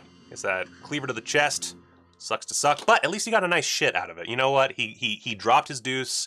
He had clean bowels, so he wasn't shitting himself. So you know what? Props to Harold Hockett. Props to Harold Hockett. Then Edna, right up. She finds that needle. She's looking for that needle. Boom! Jason helps her out. Jason's a good boy. Helping out the ladies. Bree from the remake. Bree's death just... honestly, I probably should have put that below Edna. Bree is kind of a, like, it's a good, I like this reveal. This is a good, solid reveal. Awesome. Grabs her. There's this one bit I really love. It's coming up, just a second. And, come on. There it is, right? You see his eye? That is such a great shot. I do like that. And then he takes her. Oh, there it is. No, that's the perfect one. That's it right there. Love that shot. Especially because Derek Mears just has the nicest eyes. And then into the antlers. It's fine. It's perfectly fine death. But the eye thing really is what makes it work for me. Next up, Ned. Okay, so Ned has a very... We don't see Ned die.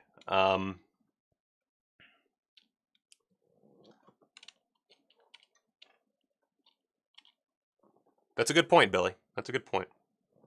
All right, so Ned, I love Ned's death because, A, you get a great... Let's get a nice shot of that. So you get a very nice slice to the throat. Obviously post-death, but I think it looks great. And the fact that he's laying in the bunk above them, bleeding, or not bleeding to death, he's already dead, but, you know, being a dead body, while they're just fucking and smoking pot, I love that. I love that. That's so good. It really adds a lot to Kevin Bacon's death. We'll get down to that later. So really, Ned, not an amazing death because you don't see it, but a really great use of a body. I think this is, you know, solid storytelling right here.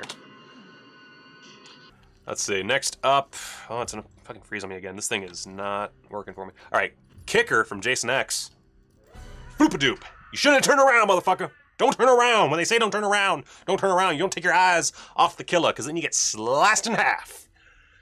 Good stuff. Good use of CGI. Quality kill.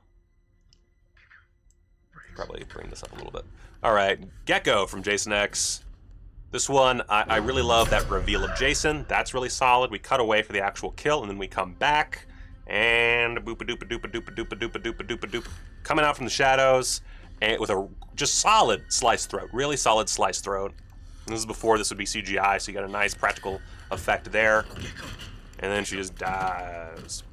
Good stuff. Good stuff. Oh, no, well, she's almost dead. She dies in a minute. But just great. I love the wound opening and closing right there. Just really solid. And then, of course, Jason comes back in with his machete. So good. Joey from New Beginning. Joey being a little bitch.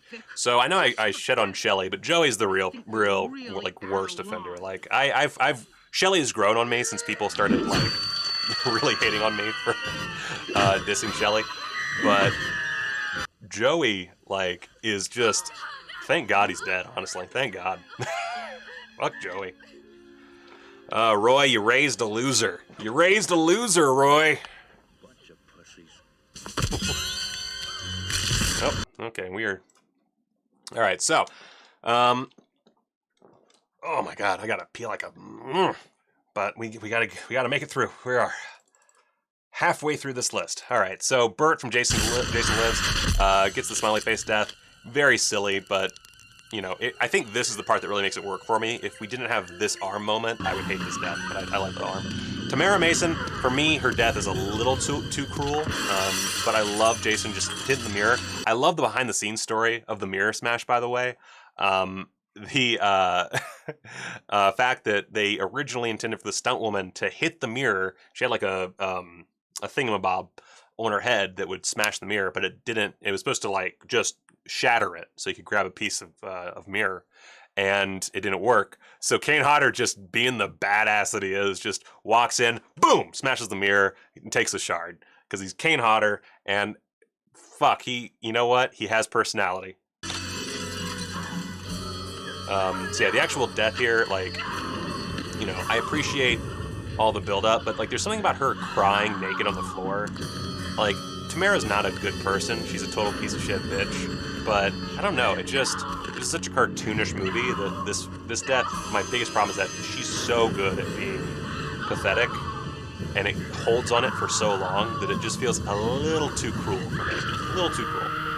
I feel like bad people, I don't know. They need to either have like really cartoonishly bad deaths or like look at Susie here. A lot of Part 8 kills are like long and slow. That's actually something I noticed when I was putting these clips together. Is a lot of these Part 8 deaths take forever. And it's just another one of those where it's just this really prolonged thing for this pretty innocent girl. And that's not necessarily, I mean, look, Jason's evil. You gotta remember that. And I think this works a little bit better than Tamara's death, but, like, man, it's just so slow. So slow. And we're still going.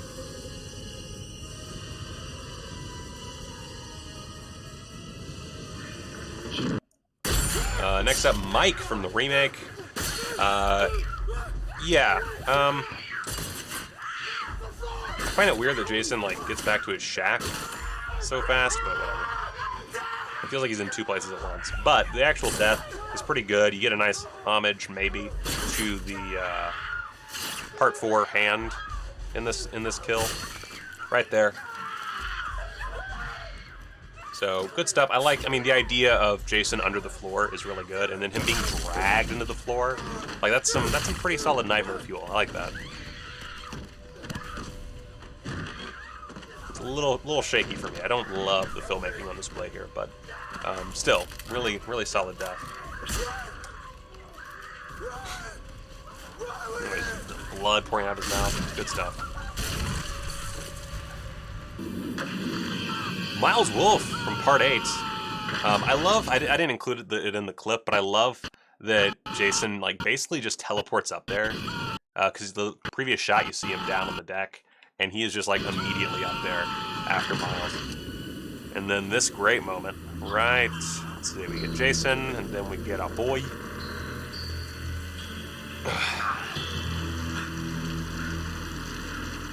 Here it comes, and boom! Great reveal, love it. Condor from Jason X, another one, the great "you're screwed," or "he's screwed" rather, bit. I didn't include the whole thing just for time, but that's a great kill. I love that. That's so fun, so silly. Eva Watanabe from Part 8. I like this death a lot more than I thought I would going back. But when I was going through these, like, it really is a pretty solid death. I love him teleporting everywhere, just because that's how this movie is going to portray him, so, you know, I went with it. I think it's a good gag, and I, like, this is another one that maybe goes on a little bit too long, but I love the shot of her feet going up in the air. The fact that he's, like, has her up against the ceiling is great. It's like, for a strangling scene, this is a great kill. I wish it was in a New York club like they originally intended, but whatever. And then him throwing her down, very Kane Hodder. Dr. Wimmer and all these soldiers, I just included them all together because they all work as a unit.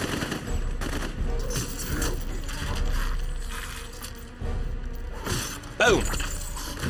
Just wrecking shit. This is very much an action scene, but boom! David Cronenberg down for the count! How's that for body horror, bitch? I love it. I love it. Oh. All right, so for this next one, I used my edit since Scream Factory is going to put this out, or send me the corrected disc. But obviously, in the current disc, you don't get the quality kill here, unfortunately. Stop, I mean it.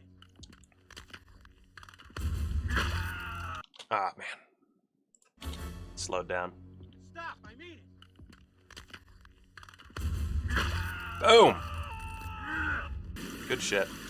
Chief Engineer Jim Carlson, Part 8. I found myself really enjoying this kill a lot more than previously. Again, nothing's really shown, but I love the framing here. The framing is great. I like the lighting. I know I bitched about the lighting a little bit in my review, but I think it works really well. I like the green here quite a bit. You know, tell a story, man. Officer Pappas, Jason Lives. This is another kill that was a lot better in its original version. But I really like, you know, like we don't get the same amount of blood, because in the original version the head like really like just gets crushed. But I love the blood hitting Jason's mask right there. Like, boop. Yeah, that's good stuff. Vicky from, I don't know how these got so fucked up. It doesn't matter. Vicky from Jason Goes to Hell just tries her best to be a warrior woman. Really, like, total action hero stuff. But, man, Jason's gotcha. Boom! Impaled on your own instrument. She has her little badass moment. And then, here it comes. Boom! Massive head crush. Really good stuff there. Great job by the folks at K&B. Donnie from the remake. I prefer his uncut version, or his original death scene, but what are you gonna do?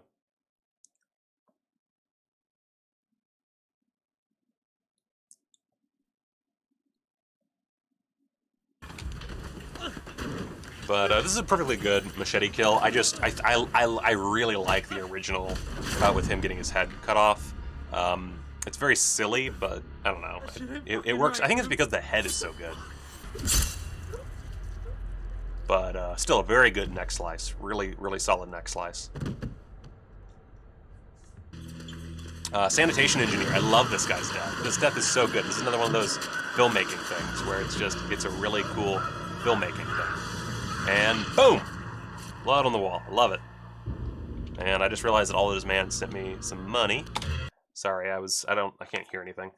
2 minutes ago. Sorry about that. Donated $1. Oh yeah, don't forget to donate if you enjoy Michael's Friday the 13th series, or subscribe. Whatever works for you. Thank you, Brian, so much. I'm gonna do a thing real quick, because I keep looking at the wrong thing. I should be looking at at what I'm like actively getting on here. So let me just switch some stuff out. Cool. Now I should be able to see the chat proper. There we go. Okay. Anyway, so sanitation engineer. I love this guy's death. I love his death. It's really solid. New blood. Michael. Boom. Oh. Well, that's not good. Oh, man, there's no way this could get worse for me, man. There's no way this could get worse. Oh, getting pulled up by it. That's not good. That's worse. Yep. Oh, at least it's out of my body. That's something. At least it's out of my body. Officer Thornton. Jason lives. Really saw another throw from Jason. Booyah! That stuntman taking the fall, by the way. So good. So good. Oh, my God.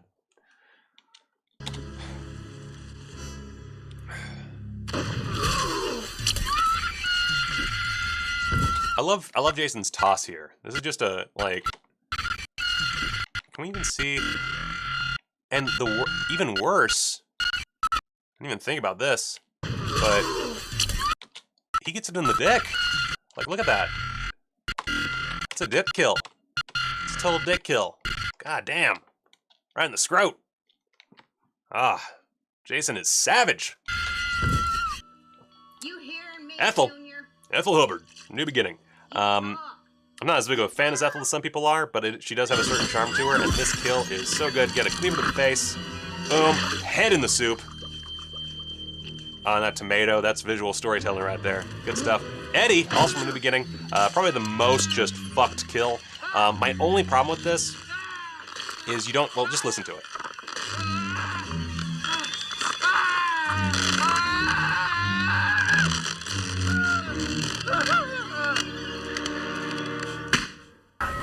So the only problem with that kill is that you can't hear it. You don't hear the final crush. There's one of the actresses mentions this in the commentary,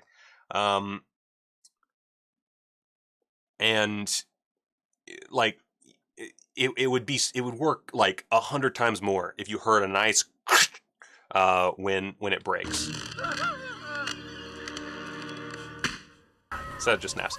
Amanda from the remake, she gets burned alive. I'm on record as not being a huge fan of this kill, as far as the, like, you know, Jason doing his thing, but it is a vicious kill. It is, you know, taken outside of context, it is a good kill, and as far as the Hunter Jason thing they're going with, works great. And I love that it is all just a trap for Richie here. So that's really good. And then when she finally does fall out, again, I do feel like this is a little bit too cruel for this franchise, but it is a remake, so I have to give it some, you know, some room. I love the smoke coming out of her mouth. That's really solid. It does feel really cruel, but again, if you just accept it, it's fine. Richie, I just put him in right next to her because they kind of go in tandem a little bit. I love this kill. I love that okay, I don't know, like, this is probably just editing. I don't know if this is acting or editing, or both, but you see Jason coming, and Richie sees it, and he's like, oh, fuck me, man. Fuck me. Then, whoo! Really good kill. Really good kill. Oh my god. That is a solid kill. Next up, Terry from Final... So I've talked about this one. I love Terry's death. I don't need to talk about it anymore, honestly. I just love this death.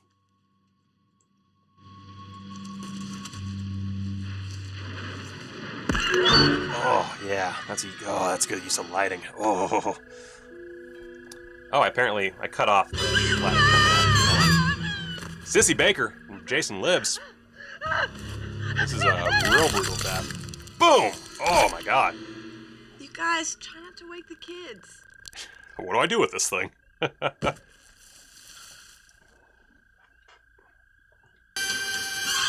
Dan from New Blood. Oh, Mortal Kombat death. Oh, it's so good. That's one of the few deaths in this movie the MPAA, like, nothing could have made this bad. That's just a quality death.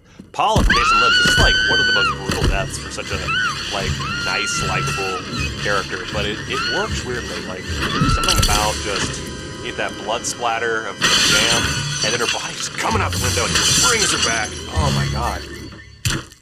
And then the bug crushed. That's good stuff. Ted from Final Chapter. Shouldn't be looking at stag movies, bruh. Shouldn't be kissing up on them stag movies, because what's gonna happen? Knife to the dome! Quality use. By the way, this is a great example, A-grade example of Tom Savini's smarts, but, actually, I don't even know if you can see it in the final... Okay, it's just the uncut version, but you can see in the uncut version that has hands coming up, but they kind of cut it too much. Anyway. Jason could be getting up and walking around anytime soon. FBI agents, Jason Goes to Hell. He wasn't nothing but a big old pussy anyway. This is just a great Tonight, gag. An American case file. Jason Voorhees, dead or deadly? These dramatic photos were taken in the aftermath of the autopsy of Jason Voorhees. The facts: 2 security men, dead. Hey, listen, no hard Boxer. feelings, man, okay? What do you say we track down those babes later?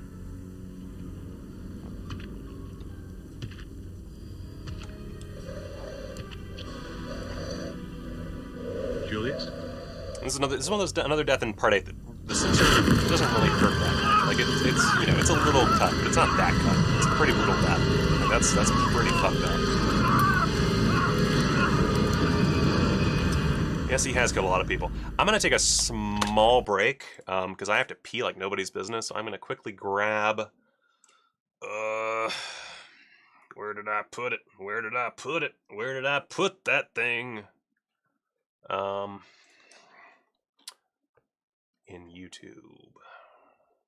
There it is.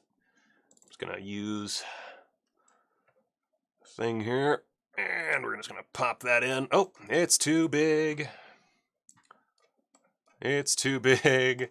Why is it too big? It's because it's a big old thing. I thought this would work, but it didn't. It didn't. Oh, fuck, I grabbed my fucking shit. Doobity doopy doo doodly doo. This is supposed to be a really fast thing. Now it's turned into a whole schmankerburder burp burp burp burp burp burp burp a burp burp derba burp burp burp. Okay, that's gonna have to work. There we go. I thought this would be funny because it would just pop up, but I fucked up. All right. Anyway, I'll be right back. Just a second. I gotta take a piss. Let me be honest with you here.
Okay.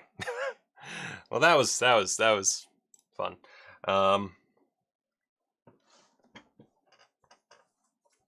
Okay, let's get through this.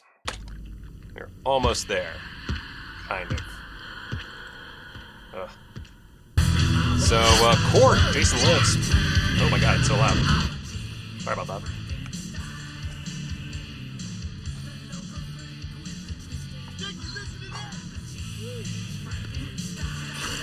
So this is one that I love because of the editing, and I love that it results in this great RV crash. This is another one that's all about the build-up. I did. They're all wet still. Chewie from the remake. Are you looking? So I gotta listen to this. Because it completes your outfit. Fucking love Chewie.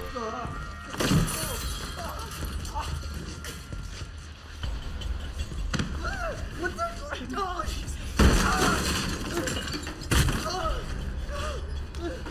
So it gets a little cruel. But this is like a great example of like this is one of my favorite deaths in this movie. And it's so simple. Like there's no like big CGI involved. Like you could do this at home. Like this is a very simple kill. And it works really well. I think the lighting actually for once works in this movie. Again, very mean, but this movie is a little meaner, so that's to be expected. Just a really solid death. Elizabeth! I love this death. It's so comedic. In such a simple way. Like, why'd she die? Because she tried to bribe Jason. Junior gets his head cut off. That's a good... No, Eva in Jason Takes Manhattan. She's Asian, right? If I'm not mistaken. Yeah, Watanabe. So Eva is killed. I think that's it, though. I can't think of any other Asians killed in the franchise.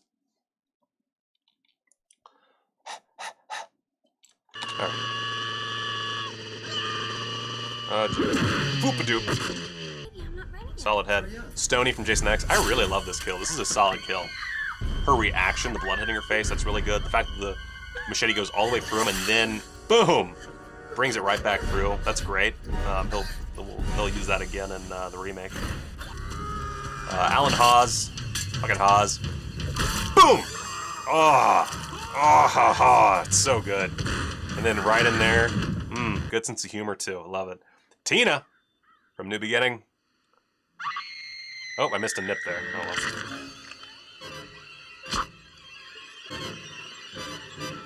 Floop-a-doop.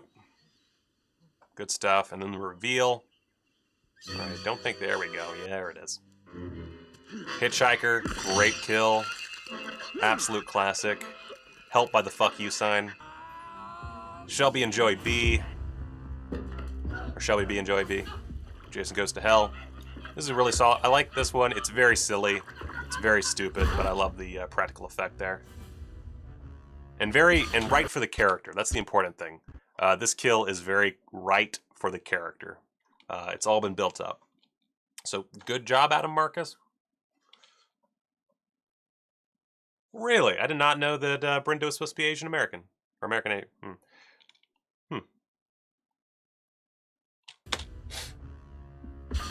I like how I moved the chat, by the way, and I'm now reading the chat still. I'm the worst. I'm the worst live streamer of all time. Admiral Robertson, I know this is probably a little high for some people, but I think this is just a really well done scene. Like, it's very surreal. I love the slow motion. I love the reveal of the cut. I wish there was a little bit more blood to it, but it looks a little too clean. But I love it. I love the positioning of Jason. It's one of my favorite kills in this movie. Tina, final chapter, and yeet!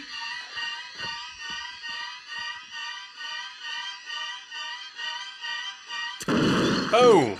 Oh my god. Tell me an action director made this? Holy shit. That's good stuff. Samantha, final. So Samantha's another death, or or one of the mini deaths that I really love, because it does that campfire legend kind of thing. It's like, you know, what when you're outside, when you're at camp, what's something you'd worry about? Well, you're just relaxing on a raft in the middle of a calm lake, but what's lurking underneath the surface, baby? What could be lurking? Oh, I don't know.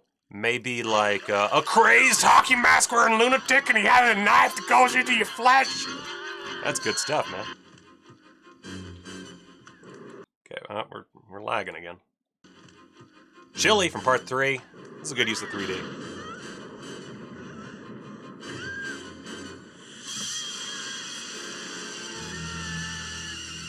Oh yeah, I didn't count the hologram girls. Hologram girls are great, but I didn't count them.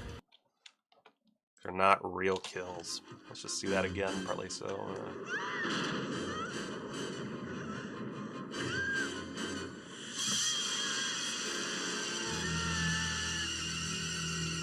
Dang, son. Freddy Krueger! This one's a bit of a cheat. I don't know if this really counts as a kill, but I added it anyway just because I really like the glove.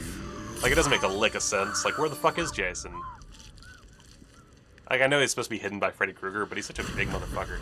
And they didn't see that? Like, anyway, it doesn't matter. The point is, I love the glove through Freddy. I love the look on his eyes.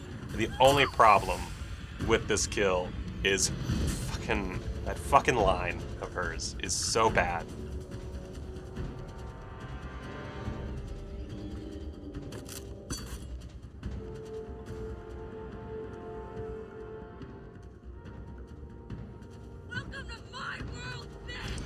Oof.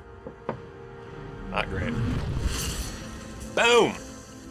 Sock it to me, she says.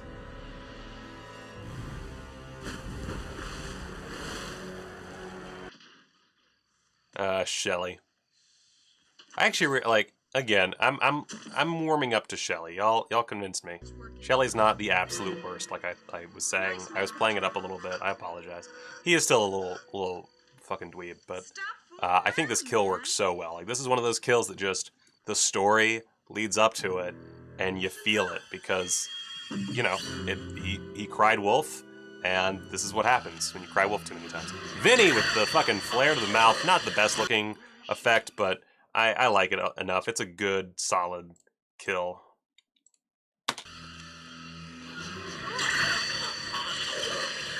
Where is she?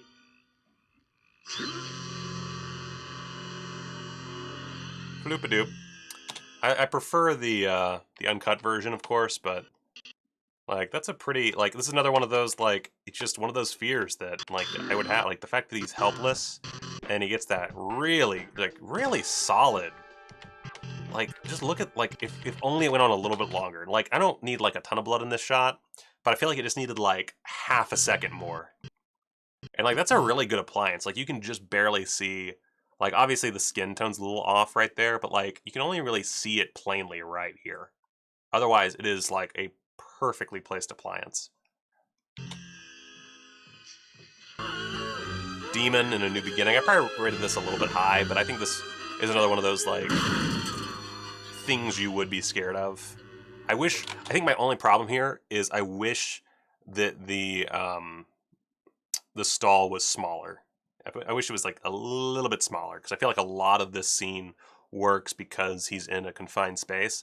If it was more obviously confined, it would be just a little bit better. $5 from Joey Phillips. Yo, happy Halloween. How long is the stream watching the Voorhees fan film tonight? I didn't even realize there was a Voorhees fan film tonight. Probably not, because I have 5 more movies I need to watch. How long is the stream? Let's see, how much longer do we have?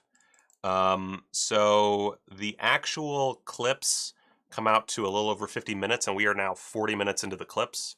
So probably not that much longer. I would say we have maybe 40 more minutes, if that. I don't think we're gonna take 40 more minutes, but I'm gonna say pessimistically 40 minutes. I'm gonna try to aim for 2.5 hours total. We're at 2:06 right now. I'm gonna try to get this done in under half an hour. I'm not gonna promise that, but I'm gonna try, because it is going a little long. Anyway, so Demon, New Beginning. Really, really good death for Demon. Even though he's just introduced, it's really sad. Also, thank you for the money, Joey. Thank you for the money. I appreciate that. Thank you so much. Lawrence. I love Lawrence's death. Boom! Oh, that's great. Like, when it comes to, I don't know, something about axe throwing just makes more sense for me than archery for Jason. I don't know why that is, but I think it just feels more brutal and more him. And I love, oh, boom. Finisher. That's a great kill. Oh, can't miss this, can't miss this. All right, this is, we all love this. Now, fuck you both.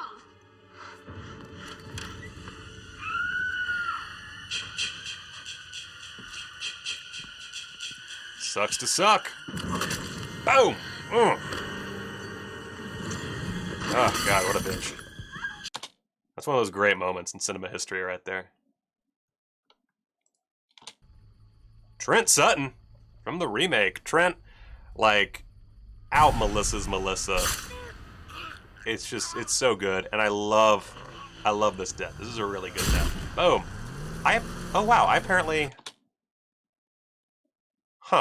I guess I took this from the cut version. That's annoying. Cause this one, yeah, cause it has, that's my bad. Whoops-a-doo. Took from the wrong file.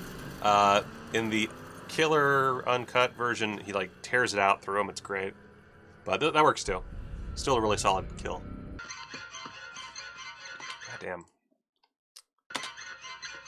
Pamela Voorhees, original Friday the 13th, just iconic. Like, that's the main thing. Like, I will give a movie, if it's iconic, and this is iconic. Down to the man hands, even.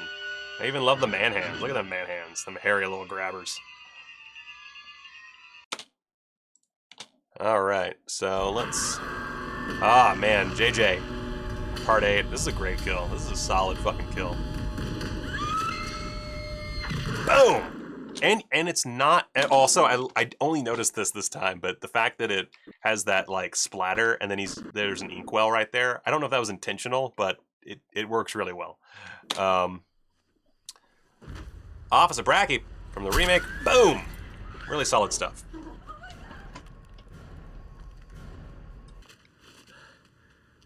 Julius, oh, I love Julius's death. Julius just... like, the build-up to it, the fact that Jason just lets him go at him, it could feel more cruel, but it really, like, I think it's because Julius brings it on himself that it doesn't feel as cruel as it really is. And then a nice, swift death for him. Just nice and... boom! Head comes off. Could be a better head. I feel like it's just a little too sliced, but anyway. Vera from part 3... boom! Right to the eye. Solid death for a pretty likable character. Deputy Winslow, I love this death. This death is so good. Boom! Like, his face there is what really makes it. Sarah from Final Chapter. This one's kind of just really sad, and boom! That axe just, like, comes out of the door. Like, it's so savage. And next up, we're gonna kind of like fly through some of these real quick. Nikki from Jason Lives, another great death. Very imaginative. I love how Tom McLaughlin just comes up with these pretty non-gory means to finish off characters at times. He knows when things need to be fun versus all-out gory. I think that's really great. That's you know, really solid filmmaking. Officer Randy Parker.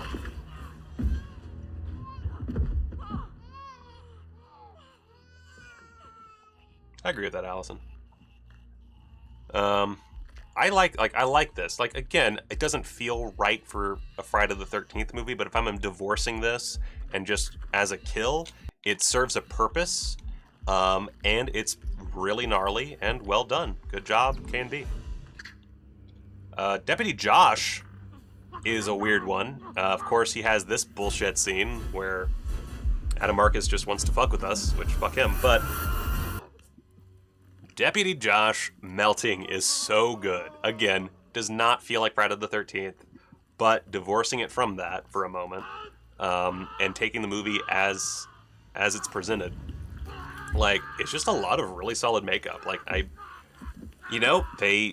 it's the 90s. I would expect the makeup to be better at this point, and it is. You know, I can't deny that. The scene does go on a little bit long. But right here, like it. This reminds me of the soldiers, their parts coming off in Planet Terror. Oh, that's good. That right there is my favorite part. Oh! Good job, K and B. Good job. Alright, next up, Annie Phillips from Friday the 13th. Just a classic kill. Perfect build-up. Really solid effects work from Tom Savini. And, like, you hate to see it. Like, she is such a likable character. It packs a punch. Yes, that's a pro. Assistant Coroner from Jason Goes to Hell. I love the build-up of him just, like, shit-talking Jason. I think that is great comedy right there. One of the best scenes in the movie. And Boomba! Quality murder. Quality murder. One of the better, like, Jason-esque murders in this particular film. Marcy Standler. I just love Marcy's death. I think it has a lot of build-up. I like the axe hitting the light up there, and then the actual reveal is really solid. Obviously not as advanced as some later axe work, but I think Marcy really has a solid death here. I really enjoy it. Doug! Oh, man. I love the uncut version of this. Like, I think this is the right way to go, but to, like, to see the actual footage of, like, that head crush is so good. Debbie, reading Fangoria. Going out like we all want to go out, honestly. Just reading Fangoria in a cot, and then whoops-a-doodle, decapitated boyfriend. And that hurts. Like, that's a solid riff on the Kevin Bacon death, and also, like, that bitch is pregnant. Holy shit. Like, fuck. Fuck! And Rick, also in part 3. I just really, like, this looks so janky, but it's a lot of fun. I don't know, it's just really fun to me. I've learned to appreciate part 3 a lot more. Rob Dyer, the fact that this is based on a true story makes it so much more fucked up.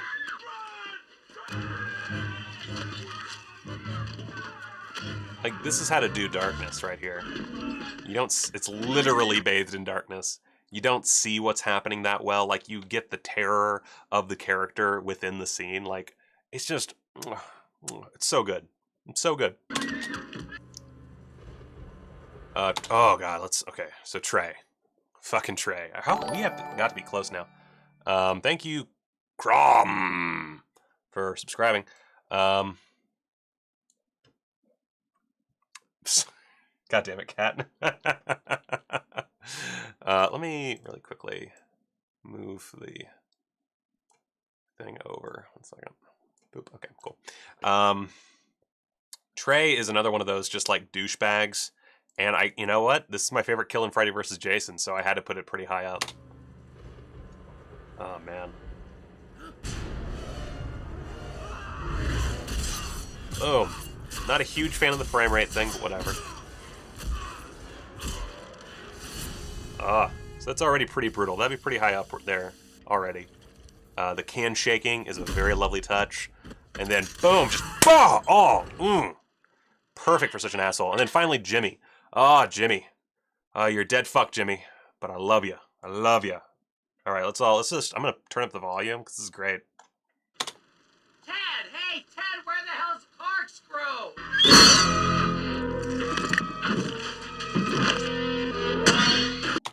That is quality filmmaking right there. I can't take a hit on this stream. So I love this for a couple reasons. It's set up brilliantly. Let's see, we're at 2:16. I can do this. It's set up brilliantly. He's asking for the corkscrew. Great setup for a punchline. And then you see Jason come up. Corkscrew goes down. Turns to react. And then very simple appliance right there. See that? Simple. You don't even see it go in. But his hand is steady. It looks like it is just attached to that board thanks to that corkscrew. Got that little bit of blood coming out. Nothing too crazy. And then he turns around, and it's a simple reverse. Simple reverse. He just has it on his head already, and reverse Nice shot, and you're good. And then one quick shot back here to show that he's still planted. And a little bit of blood coming out of some tubing on there, and you are golden. So simple. You can do this shot at home with very little money. It's all about storytelling. It's like, that's what makes this so good. We love Jimmy. We love his dead fuck routine. We set up the corkscrew gag. And then just for a little added measure, just because, you're not going to die from a corkscrew to the hand. The corkscrew just traps him there. The oldest fucking trick in the book. Done very well. Just, lovely. I love it. I love it, love it, love it. That is a big corkscrew, actually. That's true. That is a big fucking corkscrew. Jason does hate whiners. All right, Deborah and Luke. So this is one, I know people are going to be mad, but I have quite a couple entries ahead of this. I apologize. I did notice something this time, but I'll just let the scene play as is real quick.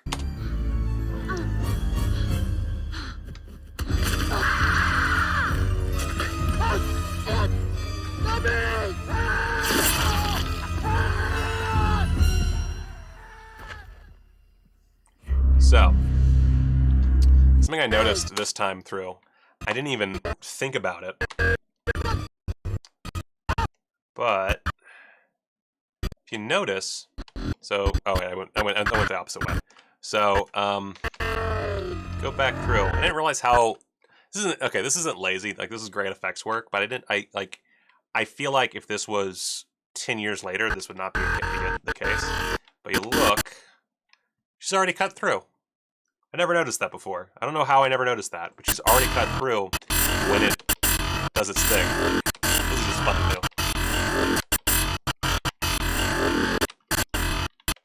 I moved the wrong thing, I just realized that.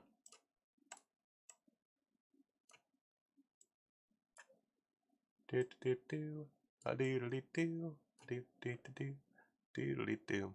see. What was I trying to... What was I trying to do? Alert box, that's what I'm trying to do. God damn it. Very, whatever, it doesn't matter. Yeah, so that's, it's a little thing that I noticed that time. Anyway. So, still a great kill, but the assertion that it's the greatest kill in the franchise is fucking ludicrous. My problem with this kill is, like, it is set up nicely, and I do enjoy the gag that they're not using a condom, so they deserve to die. But, like, we don't care about their characters. They're just some assholes that he meets on the road. It's just a reshoot. Like, there's nothing special about them. It's a great kill. Don't get me wrong. Like, it is a fantastic kill. But for me, it just does not hit as well on multiple viewings because I don't care about these people. Now, Judy, I just love, like, this is such a great campfire death.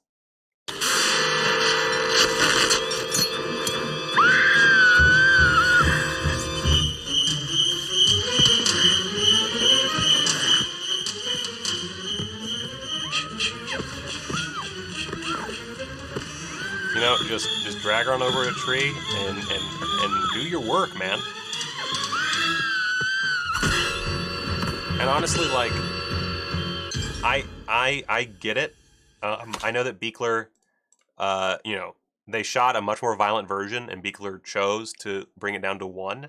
And I get it. You know, it shows a certain amount of savage strength that he can just do 1 hit and she is done for. It doesn't make any sense why there's so much blood, but whatever.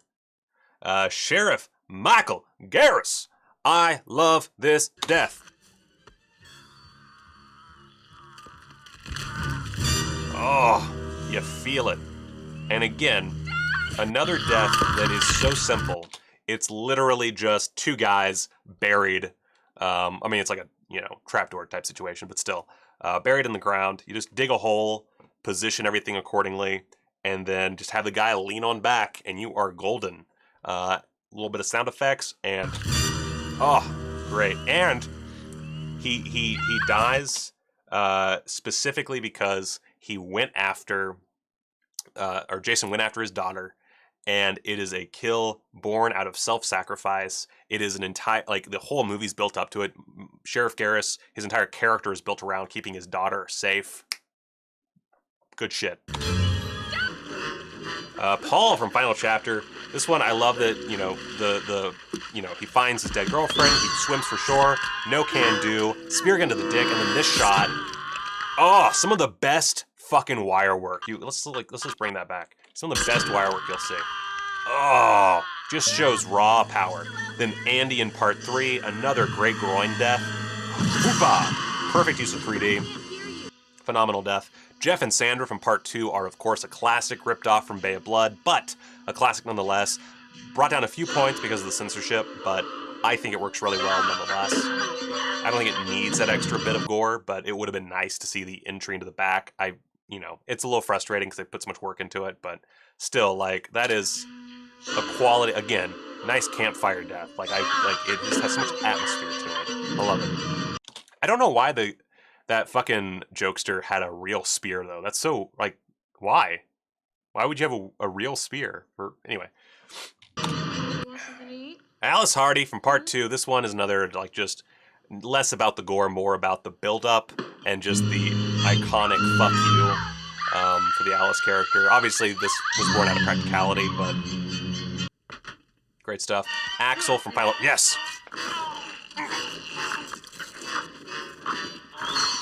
Oh, yeah. Feels so good. Mark from part 2. With, the most handy... I shouldn't say that word. One of those deaths that is just so un-PC. I love Mark's death. It's so great. Now we're in the top 3. So my top 5 are Axel. Number 5 is Axel, just rocking it. And then number 4 is Mark from part 2. Just, brutal as all hell. What could number 3 be? Number 3's a long one. Oh, what could it be? What could be number 3? Probably gonna freeze up on me. Nope. Adrian Hart from Jason X. Fuck yeah, so much to love about this scene. But first off, it starts with sex. So we have sex happening. Let's turn this down a little bit. So they're fucking. And Jason's like, oh wait, something's happening. I don't like. Something's making me rise up from my slumber. What is it? Is somebody having? Is that premarital sex I smell? Oh, is that an orgasm? No, sir, not on my watch, says Jason. I will not allow these premarital orgasms on my watch. Ooh, she looks like she's had premarital orgasms. Let's start with her. Poor Adrian, something's wrong. Boom, takes her by the noggin. Oh, that's so inspired. And you could do so much with this kill. You could make this so simple. You could be a total puss about this, but no, they do not. They do not puss out on this. They make it nice and ridiculous, just like this movie necessitates. And and we've already had this shown for us. We know what's in here. Boom, nice one-shot frozen face, perfect transition, and then boom! Oh my god! And just to see, like, that last little bit too. That last little bit where we see the head, like, again, it could have ended with the face smash. It could have ended right there, but they went the extra mile. And as I said, when gore is good and it is earned, and I think this is earned, oh man. Oh my god, that's perfectly done. Like, that is a perfect kill. Now moving on to the rest of them. Like, if anything, the only problem with this kill is it's the best kill in the movie at the very start. It's one of, like, the first 3 or 4 kills. It's the first one in the future, and, like, it doesn't go downhill from here, but nothing ever rises to the occasion quite like Adrian's death. It is so great. So that's my number 3. We're almost there. Number 2. Jason Voorhees. That's right, I cheated, bitches. I'll take any kill. I don't care who does the killing. But Tom Savini back with a vengeance. With this animatronic head just sliced right open. Oh man, if you're gonna kill off a legend, like, that's how you do it. Finally, number 1, Jack Morand, Kevin Bacon. Okay, so before I play this kill, actually let's play it and then I'll explain.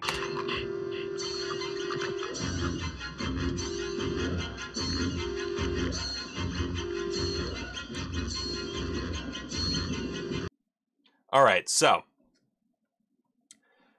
obviously, there are flaws here. The makeup does not look as good on this transfer because it's so clear and the skin is just not quite right. But I keep bringing up campfire deaths. I love the idea of these deaths that are based on fears you might have at camp. And obviously not all of the films really work on that level. A lot of them aren't even at camp. But I feel like when these movies work best is when they utilize that element, and this is just the best use of that period. Obviously, it starts with Ned up in that bunk, just bleeding, and then of course Kev. Actually, let's go ahead. Let's extend this scene. Let's watch a little bit more. Right there.